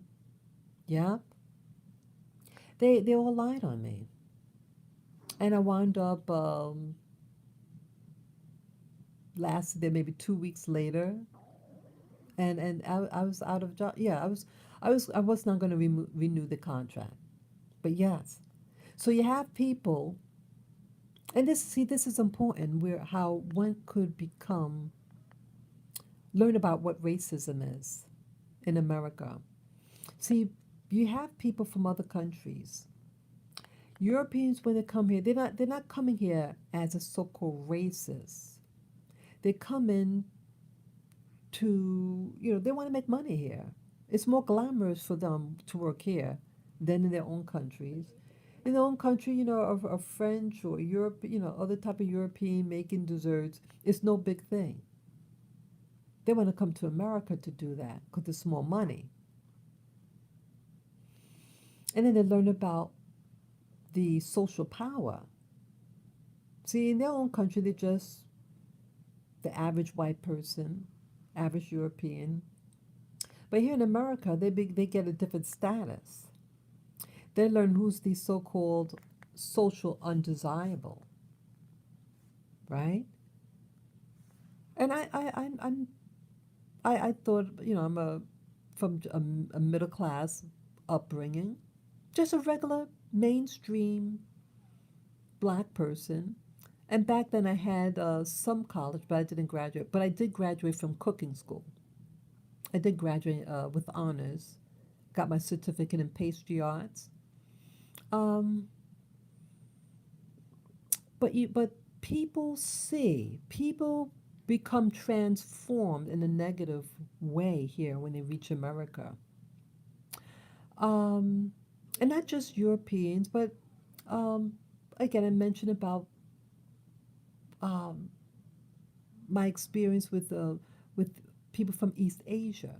Now, my overall time with people from East Asia in New York City has been extremely positive, very, very positive. In fact, the friendliest group in New York City are people from East Asia,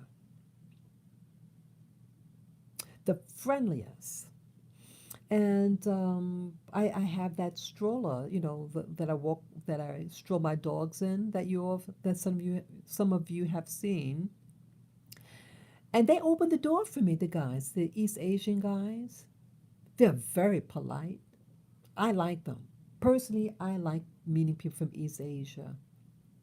Very warm in general. I met people from Vietnam, extremely warm, friendly people. And I go to, we call Chinese restaurants, and buy my chicken and broccoli. That's what I like, and brown rice. And I enjoy doing business with them. Um, but I see some things are changing, and I don't know whether it's the COVID. See, everybody affects everybody else. Um, I would say my what's that now? Yeah, I had gone. See, things like this could happen too. About a year, no, it was before COVID. I had a CAT scan done at another facility, either CAT scan or MRI, I forget. And I brought the X-rays to for another neurologist to see. I got the person's name on the internet. I needed something, a place where I can go right away to get seen. So I made an appointment online and go down there, and it was in Chinatown. And you have to pay up front. They said um, money to be paid before you see the doctor. I said, okay. I paid, I think, 200 something dollars. That go in, and now that they were speaking English, the doctor and the reception, they were speaking English. They're both East Asian. I think they were Chinese. Um, and then I get examined, and then she wanted to do something in an exam room that I told her that I didn't want her to do. I said, well, I do that at home, and that was done on me before. I don't like that being done. That makes me dizzy. It was a neurological thing I problem I had. Yeah, I would get dizzy. Sorry about that. There was a glitch there. Sorry about that. So she said, "Oh, I just want to see something real quick." So I said, "Okay," and she's doing the thing that is going to make me dizzy. She completes everything, and she says that she did could everything looks normal on the X-rays, and then she speaks in her foreign language to the receptionist, and I thought that was odd. I thought that was very, very odd. And then because they were both talking English before, but for whatever reason they don't want me to know something. So I go to pay. I mean, to go to make an appointment because I think they said to make a follow up. So when I get to the front desk, she says, "Okay, you have to pay us another $100." I said, "What?" She says, "Well, she did such and such to you." I said, "I Are you for real?" I said, "Are you serious?" I told her I don't want that being done to me because it makes me dizzy. And then she's going to say, "Oh, I just want to try something," and then do it on me, and then charge me $100 extra for doing that. I said, "You got to be out of your mind." Then she said, "Oh, well, you need to make another appointment, such and such." And I said, "Well, I don't have my appointment book with me, and I don't want to make an appointment right now without." Oh, yeah, because see, if you make an appointment and you can't keep it, they're going to charge you. So I didn't want that commitment. So I said, no, I will not make, I had to put my foot down. And I said, I'm not going to make an appointment and then would have to change it. I said, if I'm able to make the appointment, I would have to go home, get my calendar, take a look at it, and if I'm able to, then I can always call you back and make the appointment then. But now I'm not going to do that. Yeah, they're trying to lock me in so they can get more money after me.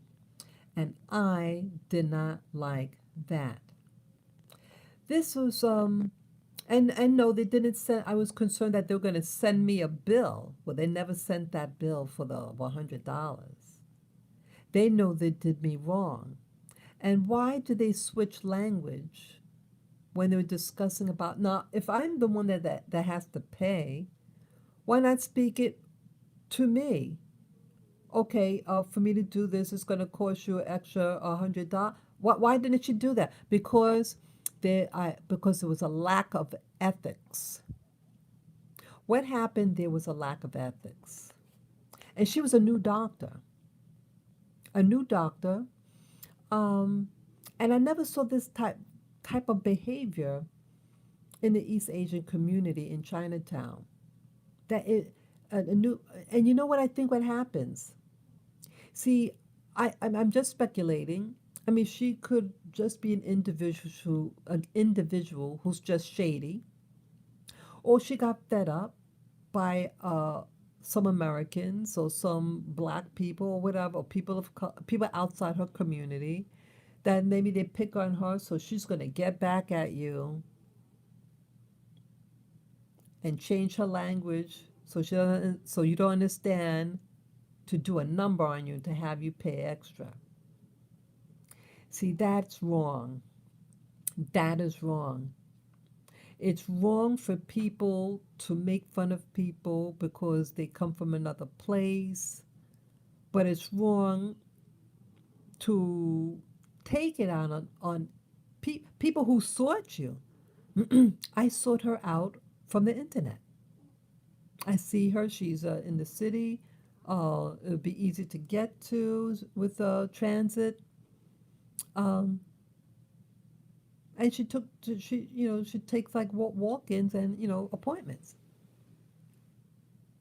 So, and I needed to see someone right away.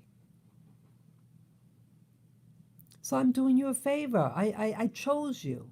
It's not like you were given to me. I chose you.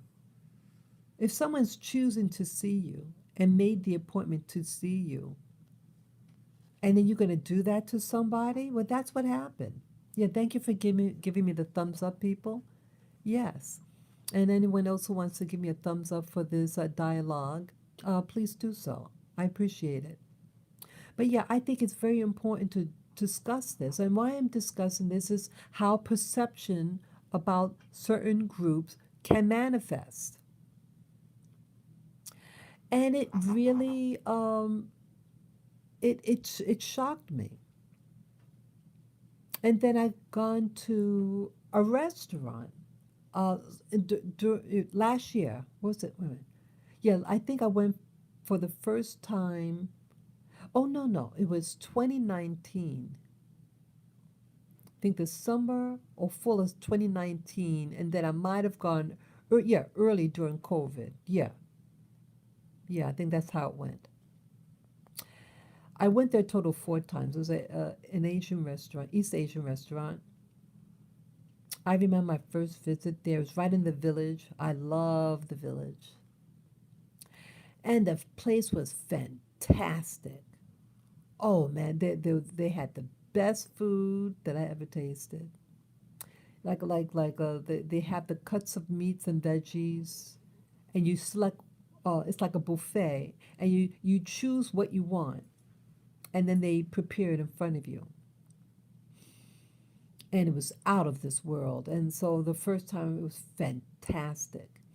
And I went 3 more consecutive times. But all those other times, those 3 consecutive latter times, there was always something wrong. And it sounds petty, But this is something that I encountered. And this never happened before. And I love doing business with East Asians, but something's happening. And I don't understand why this has happened. But what happened to me was this. A lady says, would you like rice? And I said, I think I said, um, I might have said no or something. But either way, when I get the bill, they charge me for rice. I said, I didn't order rice. Oh, I'm sorry. Oh, we'll correct your bill. And then and then the other time, I went on another occasion, and then the same thing with the rice. And they charged me with the rice. And then they had to make another correction. And then my last time, which was the fourth time, at the same place, and I'm just so happy to be there. I'm very nostalgic, and I just like the atmosphere. But this is now COVID time, last year, my last time there. This might have been April or May of last year. And so with the COVID, it changed it, so you can't eat indoors, you have to eat at the outside. And I should have said specifically um, to to eat it at the tables there. I did have my stroller with me, my doggy my shopping cart with my dogs in. But I was to eat at the tables outside. Um, I choose what I want, but this is what they did different. And I thought they were just pulling my leg and being funny. Uh, I said I just want a half a pound total of the meat, and then a half a basket of the veggies. So you point out the meats that you want, but I know I said I like a point, and that's a okay, meaning to stop. And then I see him flip on like two, three more pieces real quick. So I pointed to the other meat I wanted. I said, okay, that enough. And then he puts on, but it looked so funny how he did it, like two more pieces real quick. But I'm watching him. It's just a glass panel. You can see through glass. You can see everything. And then I think it was a third piece, the third meat, and the same thing. Well, guess what? The thing came to close to 1 pound. And I said I wanted a half a pound. And I had to pay it. I said, oh shoot. This guy did that to add on to me, so I have to pay more. I said, I didn't want to make a scene. I figured, well, the extra meat, just, could you pay by the weight? I thought, okay, I'll just eat the leftovers at home. So, yeah, you have to pay up front. You have to pay, and uh, then you wait outside to get the food, because it's COVID. Um, and I thought they were going to give me a table, I mean, a plate, but they gave me it in a bag. I said, oh, I wanted to eat it here. Um, and then I look at the bill. And oh, I almost forgot here. So with the rice, again, the thing with the rice. Now they already did the thing with the meat and charged me a half a pound extra. And I thought he was doing that because that maybe he liked me or something. He just wanted to give me a little freebie or whatever. No, he wanted to charge me extra and hope that I didn't notice. Um, and the rice. It was the same fellow, the one that was preparing the meat. He says, "Would you like rice?" So I know this is the famous rice thing. Okay, So I'm not going to have them mess with me again regarding this stupid rice. So I said, how much is the rice? Oh, it's free. I said, it's free? He said, yes, it's free, the rice. So I said, well, does it come with rice? He said, yes, it comes with rice. So I said, well, how much is the rice? He says, you don't have to pay extra for the rice. The food comes with rice, and so it's free, and you don't have to pay extra. This is all he said. I just wanted to, really make sure that we understand each other. So then I said, oh, so if this dish comes with rice, I said, well, do you have brown rice? He said, we don't have brown rice, just the white rice. I said, okay, well, if what you say is true, that if this thing comes with white rice, and that I don't have to pay extra for it because it comes with the white rice, then I'll get the white rice. And lo and behold, I get the bill and they charge me for the rice. So I pointed out to him.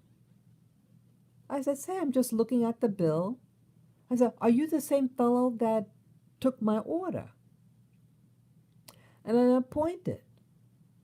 I said, you charged me for the rice. He said, that's the price of the rice. I said, well, you said it was free. So we're going back and forth with the rice. I said, wait a minute, you're telling me with all this dialogue that you didn't say that it came with rice? He said, I didn't say that. I wouldn't say something like that. I said, are you the person that served me? That took my order? He said, yes, I took your order. I said, okay. Well, we had a long conversation about the rice. And you said that the rice was free because it comes with the rice. And now you're telling me that you're going to charge me a dollar something for the rice? I said, you don't remember telling me that, go on. He says, I made a mistake.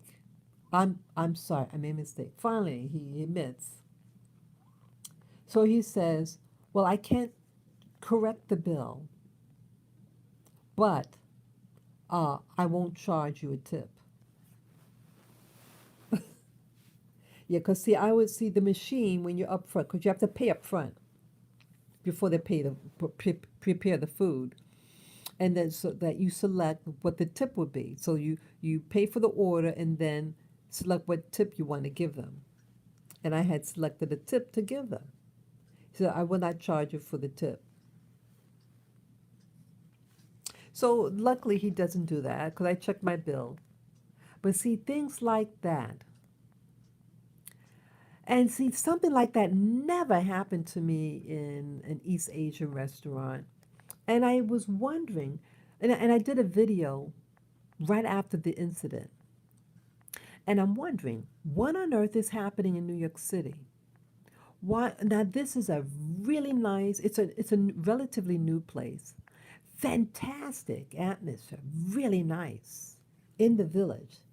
It caters to a lot of students, college students from NYU. And so it's usually getting all different types of people. And again, that was my fourth visit there.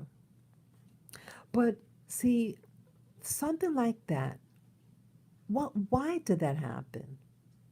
Why would they um, do that for a dollar and change? To go all that deception for rice?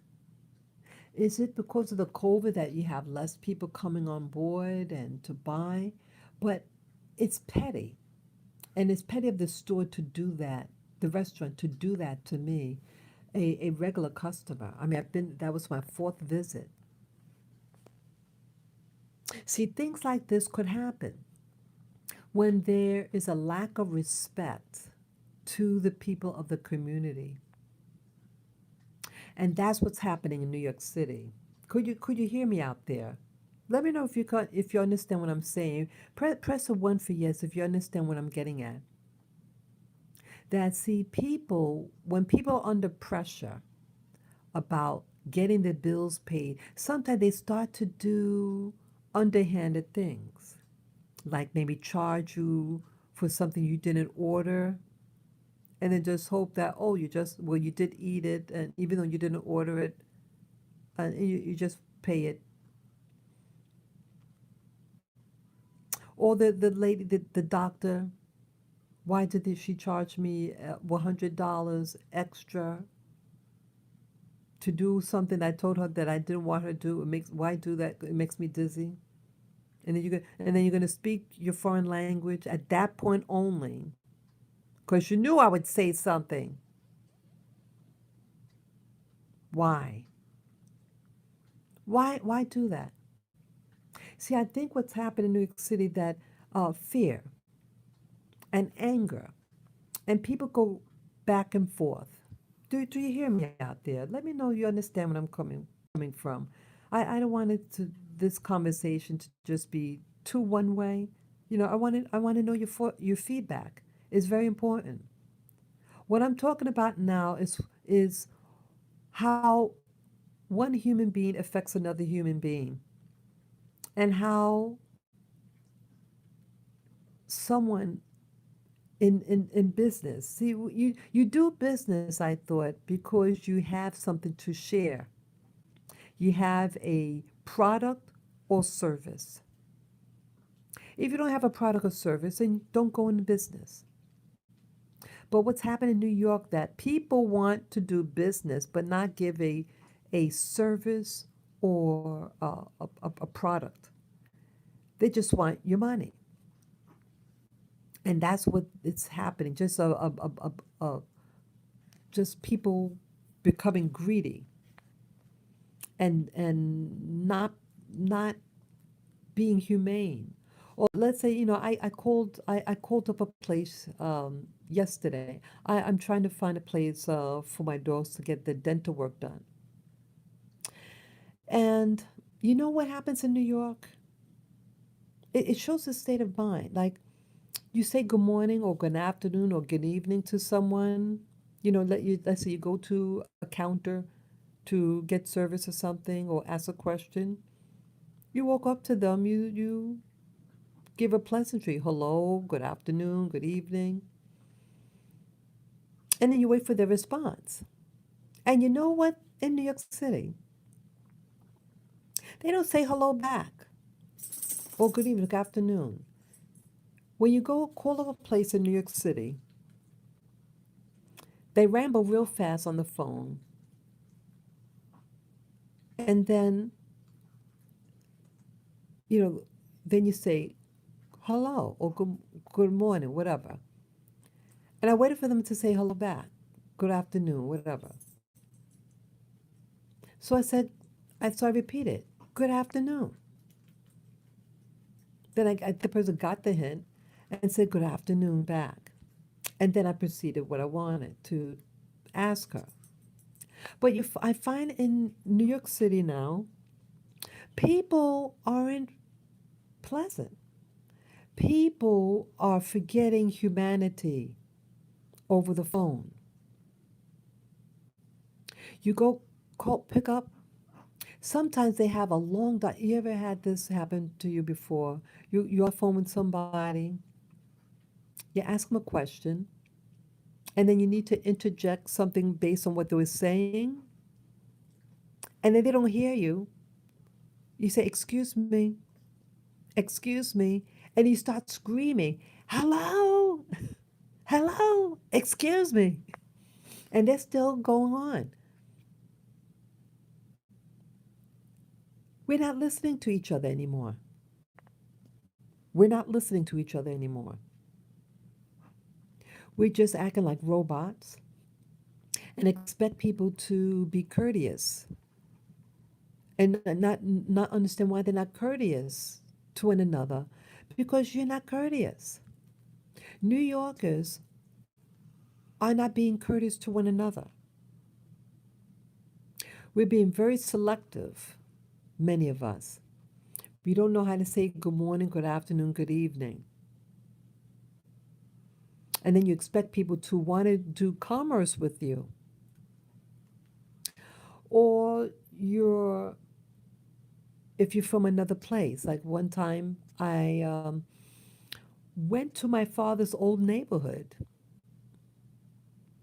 up in I'm not sure, it's like the beginning of Washington Heights on 155th Street.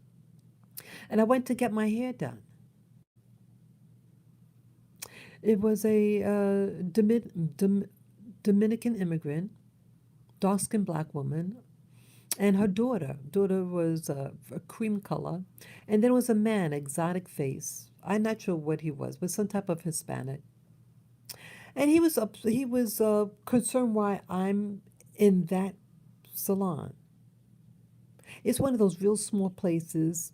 Probably, they probably don't have their license, whatever. Everybody knows what's being done in these neighborhoods. You do business with them. Just be discreet.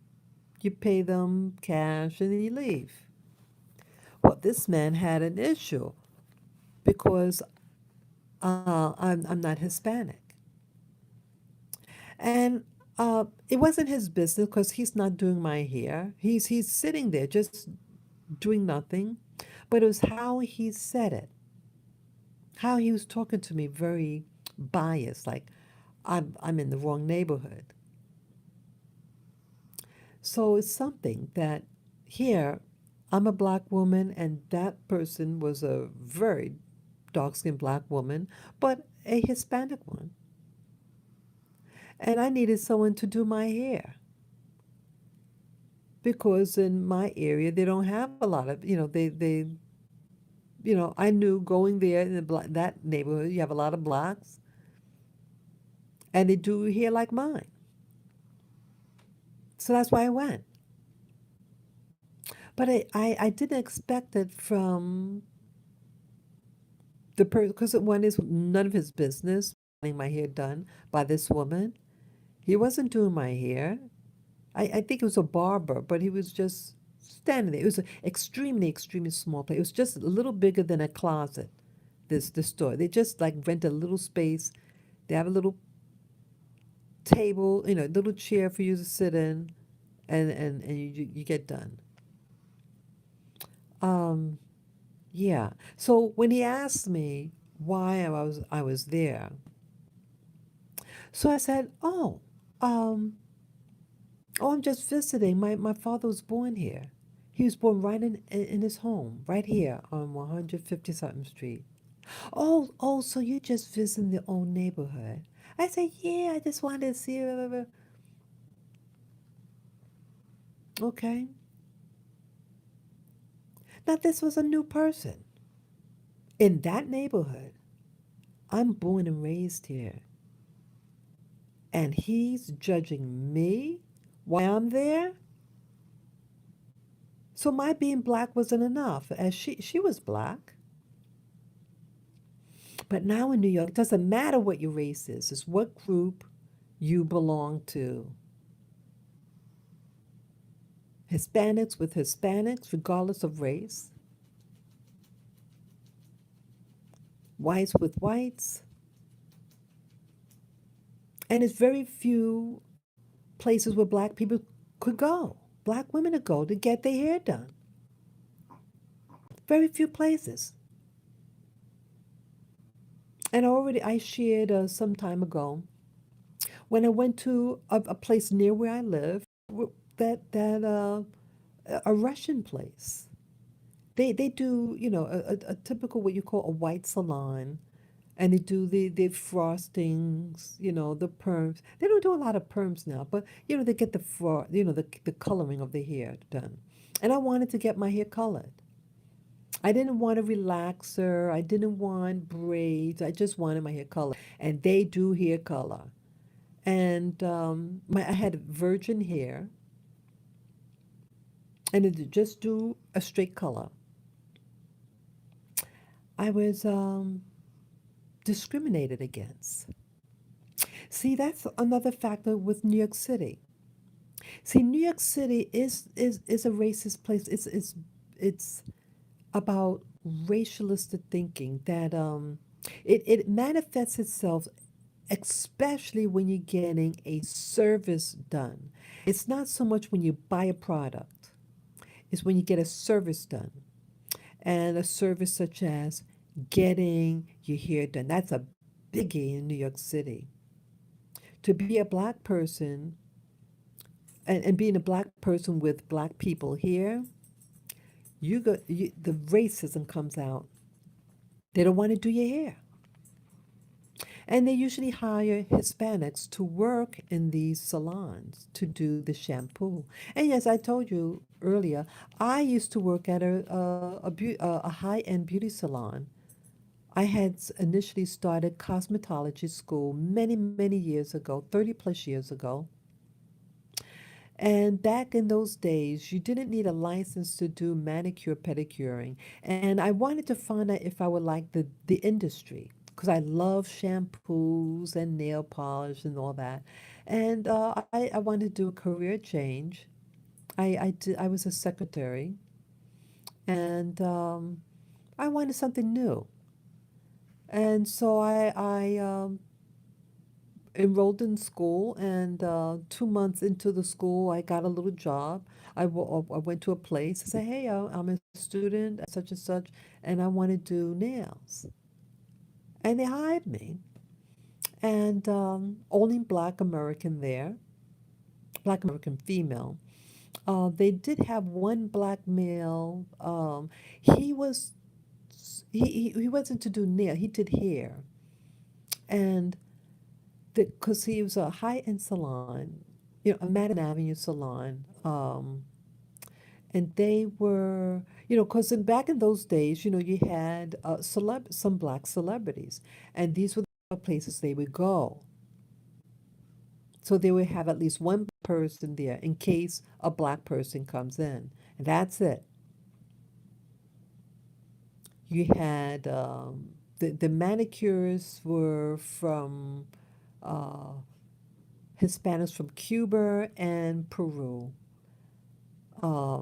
They had one Indian lady, Asian Indian.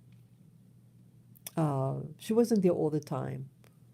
Um, yeah, and then they have the shampoo. What call it? The people who wash the linens and stuff like that. They were immigrants from Asia and the West Indies. Everybody was from somewhere else. But I was the only American black female, and they had just one other black person. That was the guy to do here. Um, and yeah, they were complaining about they didn't want me there. And I left the hair industry. I left the beauty industry because of the racism. See, I was required. See, a lot of things happened. School, they said the N word. They were referring to that you had to have bad hair if you're black or Hispanic. This was the teacher, and you know, and the teacher's husband was a real racist. He had a salon and he segregated it. He said, "Oh, well, we have to keep the black salon separate from the white salon. The blacks have to go upstairs because the fumes with the chemicals in the air, they don't mix. And so we have to keep it separate." Isn't that bullshit? This is bullshit.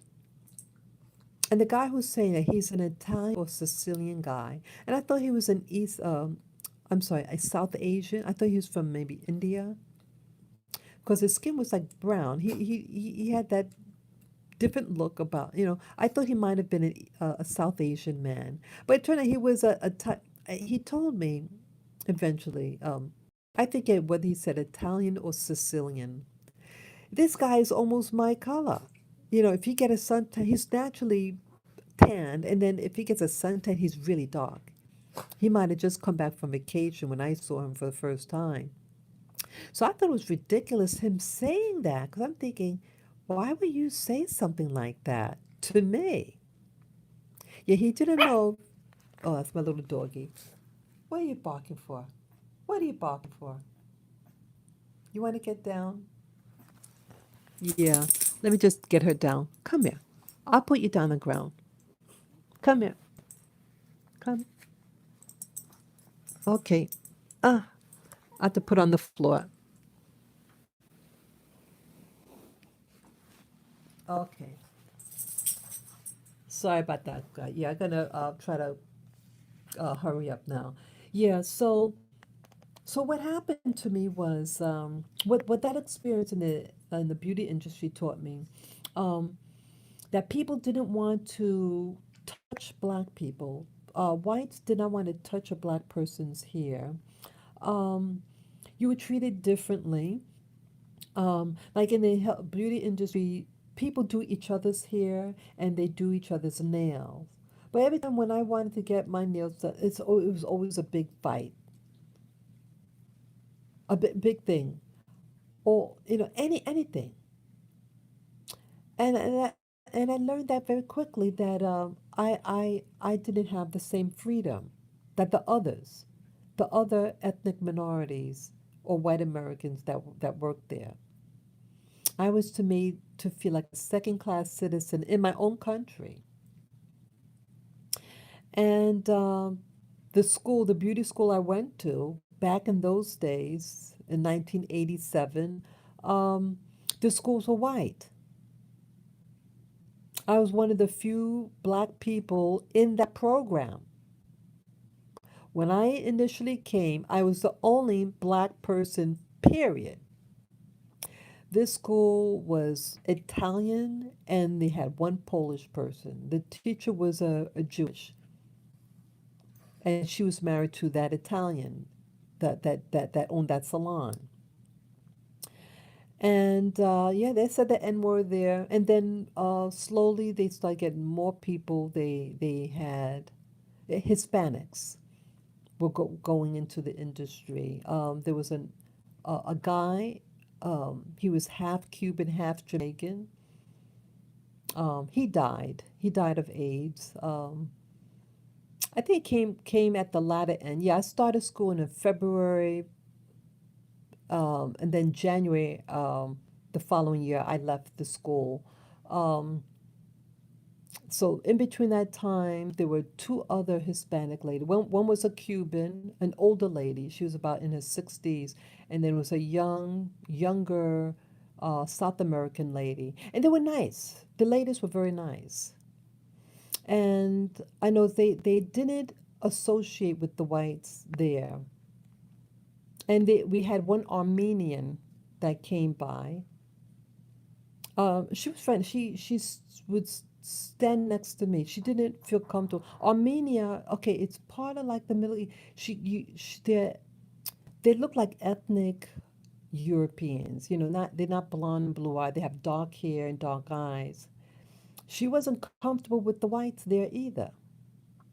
And they would stay next to me, I noticed. It's really something when new immigrants from what I call ethnic Europe, uh, the Hispanic world, or Asia, they always stand next to me. And they don't stay next to the European, I mean, the white person, you know, the white American. And so it's really interesting. But eventually, as time goes on, and then when their social circles, expand, that slowly, people like myself, that they don't associate anymore. So it's interesting that initially they see they see it and they don't feel comfortable because they know what type of people many of these white Americans are. But slowly, many of them become racist themselves, bias, I should say, bias against other groups. And so, this whole dialogue that I'm talking about is that the transformation of people in a negative way, that America, New York City, develops people to fight against other people. Um, it's It's fear-based because New York never really overcame its history, the history of New York and places like New York City. Again, remember the Indians were here first, the Native American Indians, as they became called. It was a genocide, and then pushing them out, and then the importation of slave labor from Africa. And it just changes from one phase to another phase of exploiting labor. But New York City never really overcame the plight of the sting of slavery, even though chattel slavery no longer exists in New York City in the form of the past, but the residue of slavery, the after effects of slavery, the hatred, that there's a lack of respect of people who are perceived to be from that demographics of people who were ancestors were once chattel slaves. Even though New York City has tons of people from other countries who are impoverished or who were maybe people who were what you call peasants or what do you call it? People on the bottom of the social ladder. In Western Europe, if you were an aristocracy, you couldn't own land. That was a big part in Western Europe. Land ownership. Only a few people were able to actually own land. And these people came to America for hope. But in that process, they had to deal with the people who were initially taken advantage of. And it never really healed the wounds. And so I think what's happening now in America is that the wounds are re-targeted, reinfected, and this COVID is an excuse. It was already underneath a cold or flu, whatever, and the lockdown. See, I believe that this racism towards I did see in the early 1980s, I did see some East Asian type people made fun of. I've seen it. I have seen it. And I did not understand why they were doing that because the people who were doing it were poor people themselves.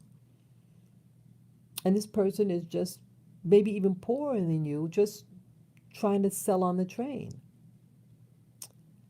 But it's these type of people that you see now in New York City that are doing what's called the Asian bashing. The Asian bashing, you see, is horrible.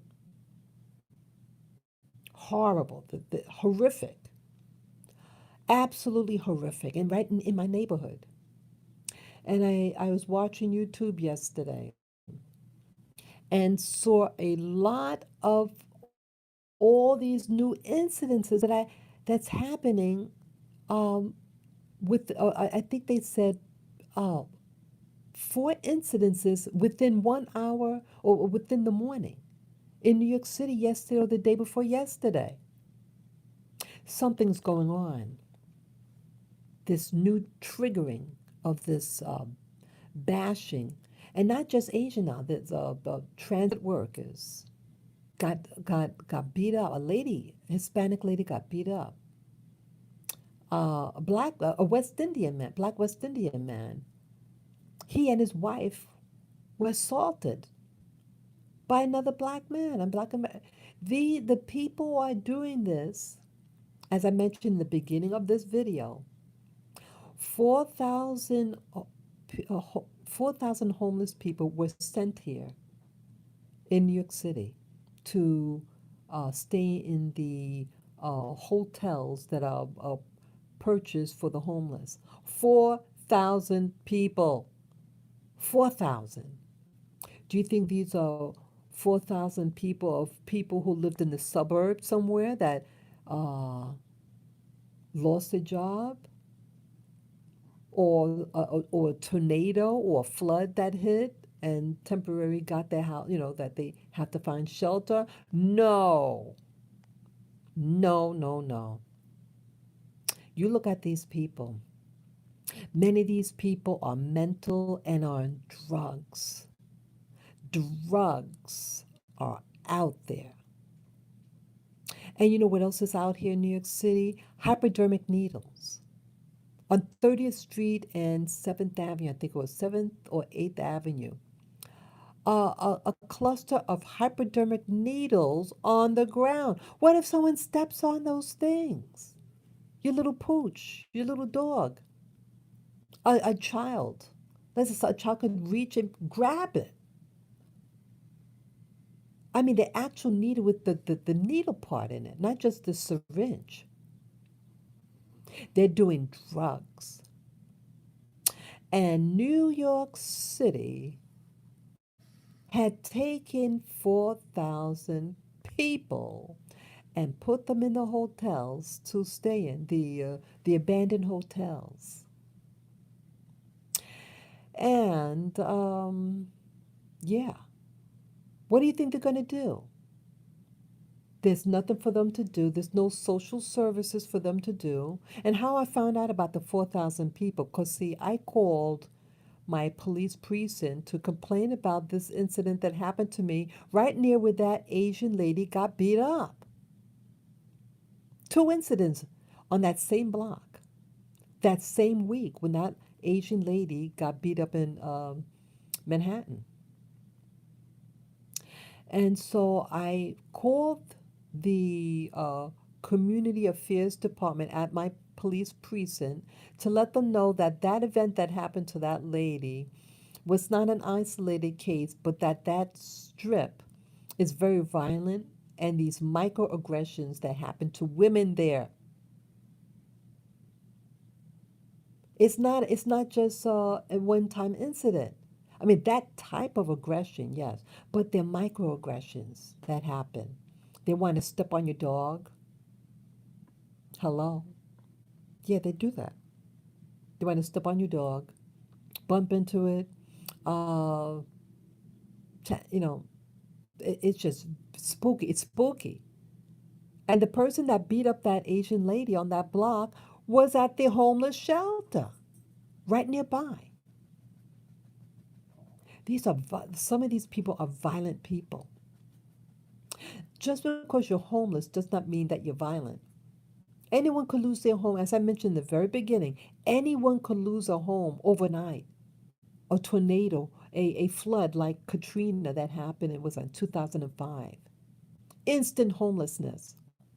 But this is something even deeper. Because if you look at the people, when you go into the homeless shelter system in New York City, they're overwhelmingly American blacks. Overwhelmingly. And as I shared with you guys, I at one time had to go to a homeless shelter. Thank God it existed. Like how it works, real brief, and not to repeat it too much, but real quick. If you lose a place, there's a processing center, and it's like a big room, all these beds, and then based on your needs, they find a longer term stay. That's just a processing place, and then they send you to a longer term shelter. So if you have kids or something like that, they will go to, of course, to a different place. If you're a single female, you go to another type of different place. If you're mental, okay, they gotta make an assessment. So I was there for 8 or 9 days, and then they sent me to a place that I was very grateful for. It was really nice, actually. It was nice, and I eventually got this place here. I applied for an apartment before the incident happened to me, and shortly after I filled the application, I had to leave the place I was at and go in the shelter system.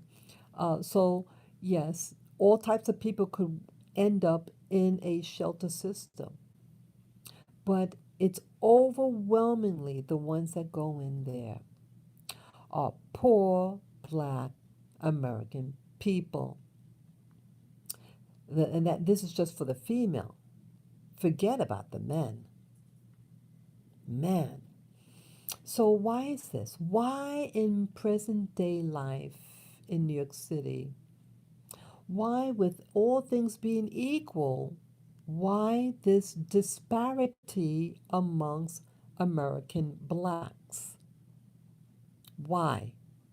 Because it hasn't really dealt with the problem of the history. No, this is not to like to say woe is me. No, no, I don't want to go there. But I'm just stating a fact about history. And New York City is just bringing in more people, cheap labor, so that they don't have to deal with those people that they traumatized during chattel slavery. And New York City treats people differently. You could be a pure-blooded black person from Africa. Those Africans are treated differently than blacks from America. You know what I'm saying? They're different. They are perceived differently and they're treated differently. And you have other ethnic minorities from Caribbean, Latin America, and each of these groups, there is a different, there is racism against those other groups, but in particular, American blacks. And if you're a black from the West Indies, it's a little better, but you're targeted also. Eventually, it comes out. And so they have in America the types of jobs. Now, New York City, jobs are, it's like territorial. Different types of jobs are territorial. Now, as I shared earlier, I used to also be in the food industry. I went to school and got my certificate and graduated with honors in the field. And look what happened. It didn't want me there. Very few, I only met in my time there at one, it was just one other American black. There was a black African woman, but she was raised in France. And that was it. It's overwhelmingly men that work in the food industry. They did have some white American females, but overwhelmingly it's men, and then you have whites, Americans. But mostly the people where were immigrants. See, I did not know that these jobs are there not for people like myself, but for the new immigrants. The same thing as the hair industry. Yes, I speak the truth. See, people are dropping off because I'm speaking the truth. I'm being honest. See, no one's talking about this. The hair industry, nail industry, it's not meant for black people to go into. It's meant for immigrants from other places, non-black places. And it's for them. And so what happens now with Black America, we start to wonder, where do we fit here in America? Where do we fit here? Why is that if you go to this place now, they don't want to they don't want to do you. They don't want to do your nails at some places. And the hair industry, forget about hair. Hair is extremely segregated. And the incident that I mentioned about when I wanted to get my hair just colored. And the owner, the man was to do it. And he says, "Why do you want to get your hair colored? Get that hair color, that particular color? Because if you get that hair color, you have to keep coming back." I'm wondering, well, what's wrong with that? He's a hairdresser. He's a hair colorist. You want your customer to come back to get the touch up. And again, I worked at a hair salon, and the older ladies, they would get their hair bleached, and then they put that, the stuff on it. And they have to come every 2 weeks to get a retouch. So what is this man talking about? Those ladies come every 2 weeks to get their hair, the roots done. He didn't want me to come. And my hair's not, I mean, it's not, my hair's not that African, but even if it was, I just getting a hair color because he doesn't want to do my type of hair. And I was really angry because see, they had me waiting and waiting and waiting. And I said, isn't anyone going to do my hair? I people, yeah, people were getting, the white dudes would just come in and the little Hispanic ladies in the back, and they just go up to them, oh, come, let me shampoo your hair. But not to me. But any white, they didn't have to wait. The white men didn't have to wait to get service, to get prepped. And they didn't even say what they wanted done. They didn't have to say one damn thing. Oh, come back here. Oh, let me shampoo you. Me, I'm just sitting there, sitting there. And I had told them what I wanted because I went to the desk. I said, I'm interested in getting my hair colored. They had me sit down and they told the I guess he was the owner or manager because he was to do the color. He didn't want to do me. He mistreated me verbally and how it was really, I said, is this my imagination? This was 7 years ago. 7, 8 years ago in New York City, just a couple of blocks away from where I live. And then with that situation, because I wanted to make a point, because I realized at this point with the hair coloring thing, why they treated me the way they did. I mean, they really treat me like shit. Um, when they were to style the hair, I was just going to get a blow, what you call it, a blow dry. Take up a hand blower and then just blow it out straight. And that was it. So I told the girl, I knew they were Russian, and I told them, I said,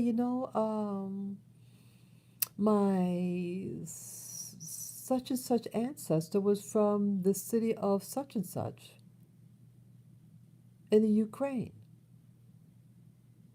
Oh, how apologetic she was. Oh, I'm so sorry that you had to wait, and how they then. See that when I mention certain things, it goes glitch. So I knew that I was right, my instincts, and I knew why they were treating me the way they were, because I'm a black person. But yes, I have mixed ancestry, and yes, part of me is from part of their ethnic group. And I told her that because I wanted to let them know. Yeah, I know what I look like, a black person, but some of us may be mixed with you. And we could actually be related. Just because someone looks like something doesn't mean that there's no connection. That was my point. And it put her awareness that, okay, we're going to do her next time. But no, I never went back there. No way. But I said my point, and I said it loud enough. And I'm sure she told the other Russian ladies there. See that people do things to other people, not knowing their history about other people and how bigotry could be. Oh, I look like this such and such, so we got to treat them a certain way. What if I was married to someone from their country? What if I had in laws from people from that country? Or what if I had nieces and nephews from people from that country?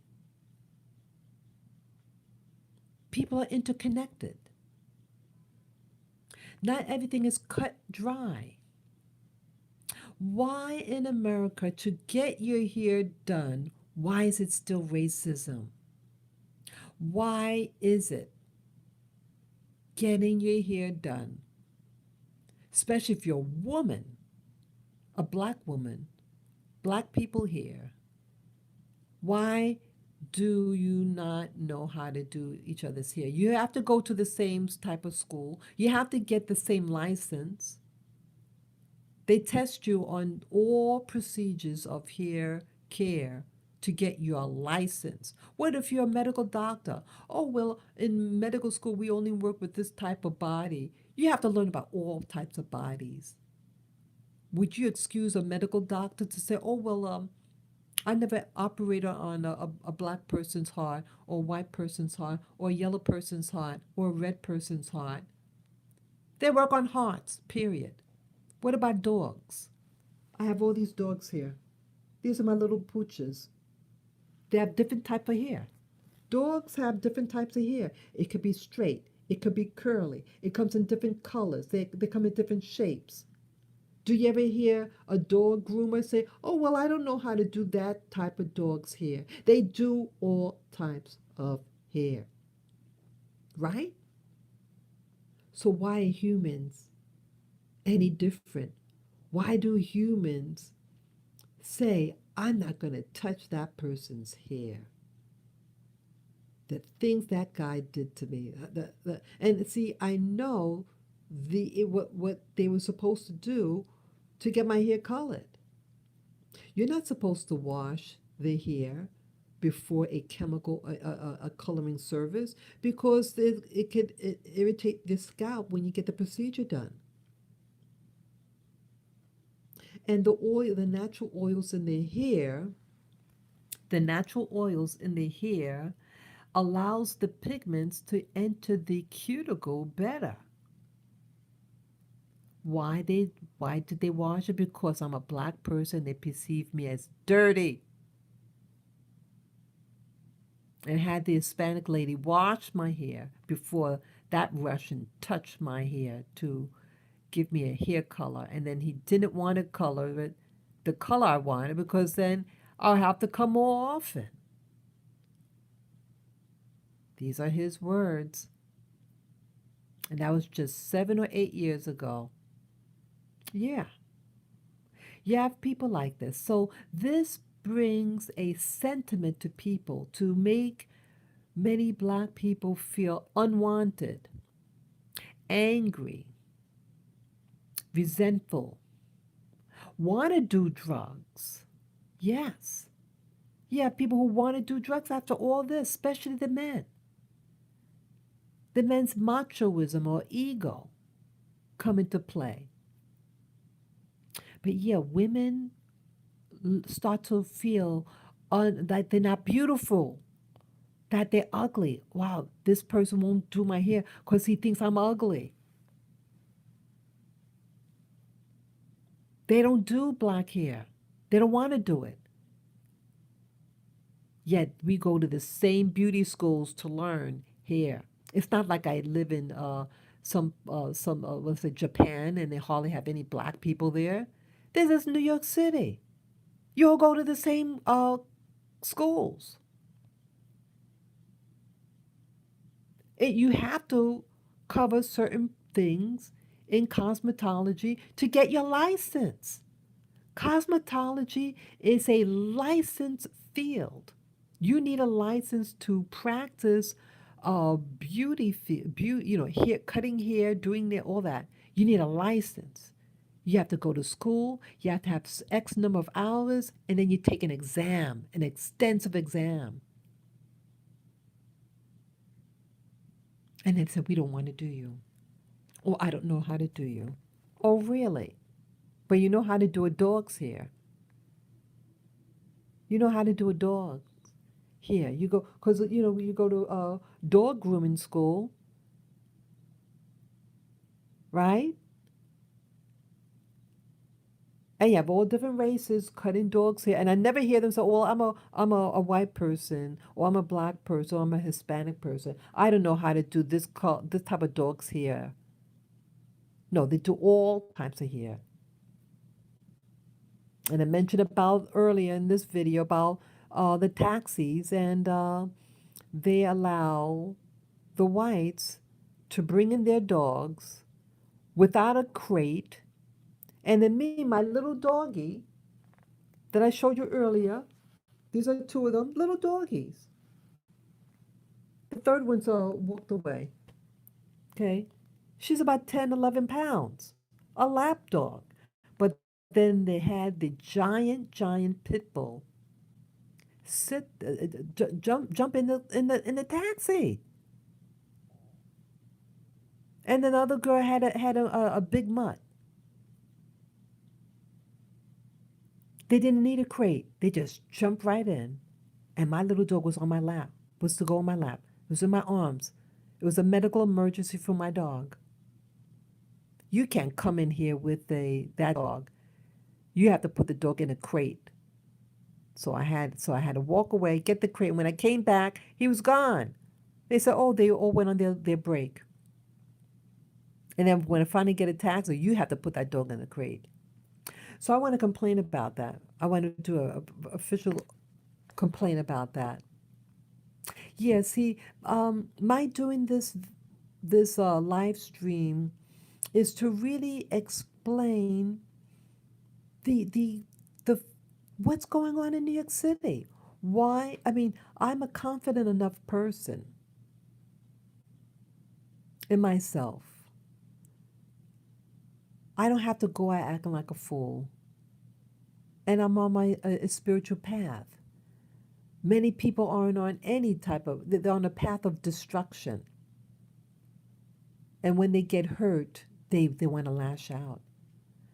So I do this video not to just express myself and to bring light to what could be making people act the way they are. In New York City, you have people who are always overlooked. And you have people who are being manipulated. A lot of blacks are being manipulated and fooled and encouraged to act out. They've lost their mind. Black America is losing their mind with drugs in New York City. And we're not being educated. We are a very uneducated group in New York City. Very immature and just lacking common sense and are being taught to be very impulsive. We need, with this computer generation, everything's about now, now, now, now, now. I want now. And so they're not willing to work at it. They feel entitled to some of these people from my own community. They don't want to work for what they want. They want it given to them. But yeah, people from all over the world, they know where they come from. You don't work, you don't eat. And so they come with a work ethic. And they see the disparities and they capitalize on that. It's sad. It's sad. It's like the Wild West now in New York City. People are lashing out at each other. Now they're imploding. They're imploding. It's not just Asian people are being beaten up now. There's all types of people, black people, Hispanic people, all types of people, and especially ladies, females, and the elderly. Elderly and females are a growing victim here in New York City. I don't feel safe here. And I'm really considering, do I want to stay here in New York City? I don't want someone to I don't want to walk in fear with my dogs. And then they step on them and bump it. And then they're doing it deliberate. These microaggressions. And those people who did the thing with my dog were black people. Black men. And then you had a white dude who tried to grab my dog in Central Park, a drug addict. Yeah, you have a growing number of white drug addicts coming in New York City, and they look horrible. And many of these homeless, the new homeless white people walk with their pit bulls. And then you know what I heard? That the city gives them money or gives them food for their dog. The city is willing to give a dog food rather than the human being's food. Isn't that something, people? Am I speaking? Hello, out there. You hear what I'm talking about? Do you hear what I'm talking about?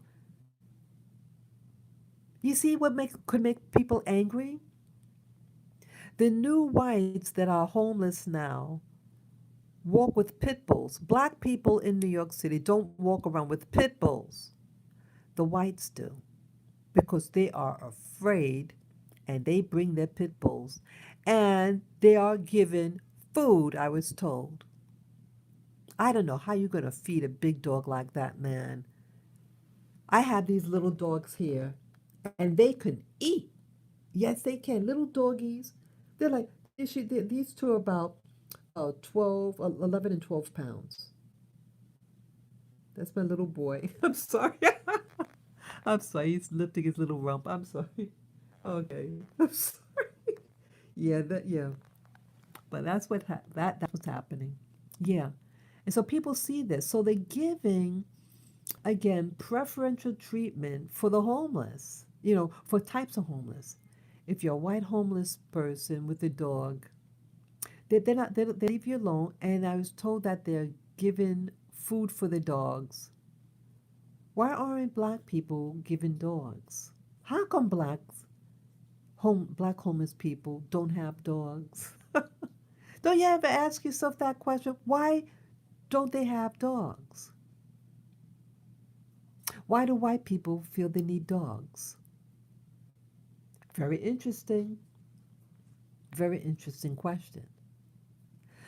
Well, it's the dynamics here in New York City. I mean, it's a beautiful city. I love New York City. I'm born and raised here, and I'm a veteran. I was recruited here, not far from here even. It's the best place in the world that I've ever lived in, but it has a lot of problems. People who know better, like we have a governor, I'm sorry, a mayor, and he's married to a black American woman. Doesn't that black American woman ever tell him something about what's going on in the community and do things to help? She evidently is not doing a damn thing. And a lot of people play politics in New York City. They might, just like with this election that just happened with Kamala. Oh, let's get someone who's mixed with Indian and Black American. Was yeah, a black person. Oh, get her in. Oh, okay, cause diversity. And they make you think that, oh, if you get a diversity person, that they're gonna represent you, and they are not. Her record never sh- uh, was there to help the so-called minority of any kind. She is about herself and the mainstream world. She has money. They didn't want her. Remember, she had to drop out of the race. She had less than 1% of the backing, so she dropped out. And then all of a sudden, now to for Biden to win, he wants to get a person of color. So again, they're using race to manipulate your vote, but they're never about you. And I feel that they orchestrated the violence that happened in New York in 2020 with the riots. Excuse me. Yeah. So the election came and went, and they came and went too. And they're not helping these communities here. Our mayor in New York and his black wife is not helping the black people here. It's not bringing social awareness here. But everybody's affecting everybody else. A tit for tat, a tit for tat. All with what I'm talking about in this whole long video It's about a tit for tat that's happening in New York City. So and so offends you, so you get them back, and this and that. COVID happened, well, I'm going to get you back. All this foolishness. All this foolishness. I love America. I love New York City, but it's putting a sadness on my heart, and I want the violence to stop. The violence stops with you. It stops with you. Stop the violence against one another and stop the violence upon yourself. Doing drugs is a violation on your own body. Stop it. Stop this drug culture. Stop the romanticism of these gang violence. Stop it. Stop the racism when you go to get your hair done. Say, oh, we don't do your people here. If you have a valid license in New York City, you have to know how to do these different types of hair techniques. So cut the bullshit out. Stop it. Stop the nonsense. Stop when you go into a medical facility and then you switch a language on the person and because you want them to pay extra and then when you get to the front door, I mean the reception desk to get your receipt or whatever, oh, you got to pay extra. Stop doing that nonsense. Stop doing that to your patients, especially if they sought you out and paid you up front. Stop the bullshit about this thing, charging them extra after they told you they don't want that procedure done because it makes them dizzy. And then you're going to do, oh, let me just see some, and then you do it anyway, and then you charge them $100. Stop that. Stop when you go into a restaurant and lie to them and say, oh, it comes with the rice, and then you charge them for the rice. It's petty. What's $1.50 for a thing of rice? Stop that pettiness. Stop that. Stop putting that extra food, and then you charge them extra for it. They told you what they want. They wanted a half a pound, and then you put in close to 1 whole pound and want them to pay extra. To pay for that, and then you add on the rice, which you lied to them and said that it was for free. Stop this nonsense. When you do nonsense like that, you are showing ill will to your neighbor and causing static and racialistic thinking. Cut the nonsense out. Cut it out.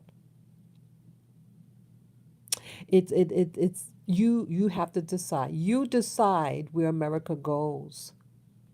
America is going down the tubes. New York City is down the tubes.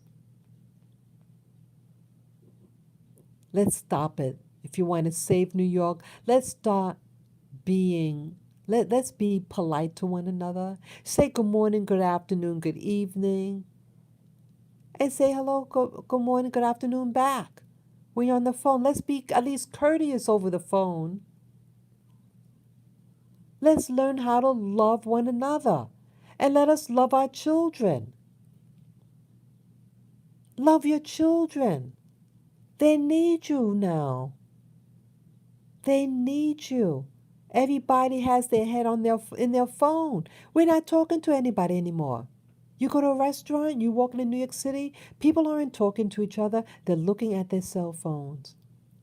Let's put away our cell phones because it's brainwashing you. These devices are brainwashing you to make you not connect to another human being. They want you to become robots. Stop the robotic behavior and the violence. Get out there in nature if it's safe for you to do so where you live. Go out there. Embrace life. Smell the flowers. If you can walk barefoot on the grass. Hear the birds sing. Do these things and be renewed. It just takes you to do it. If one person does this, and another one person, and so on, it could transform the planet. We have hope.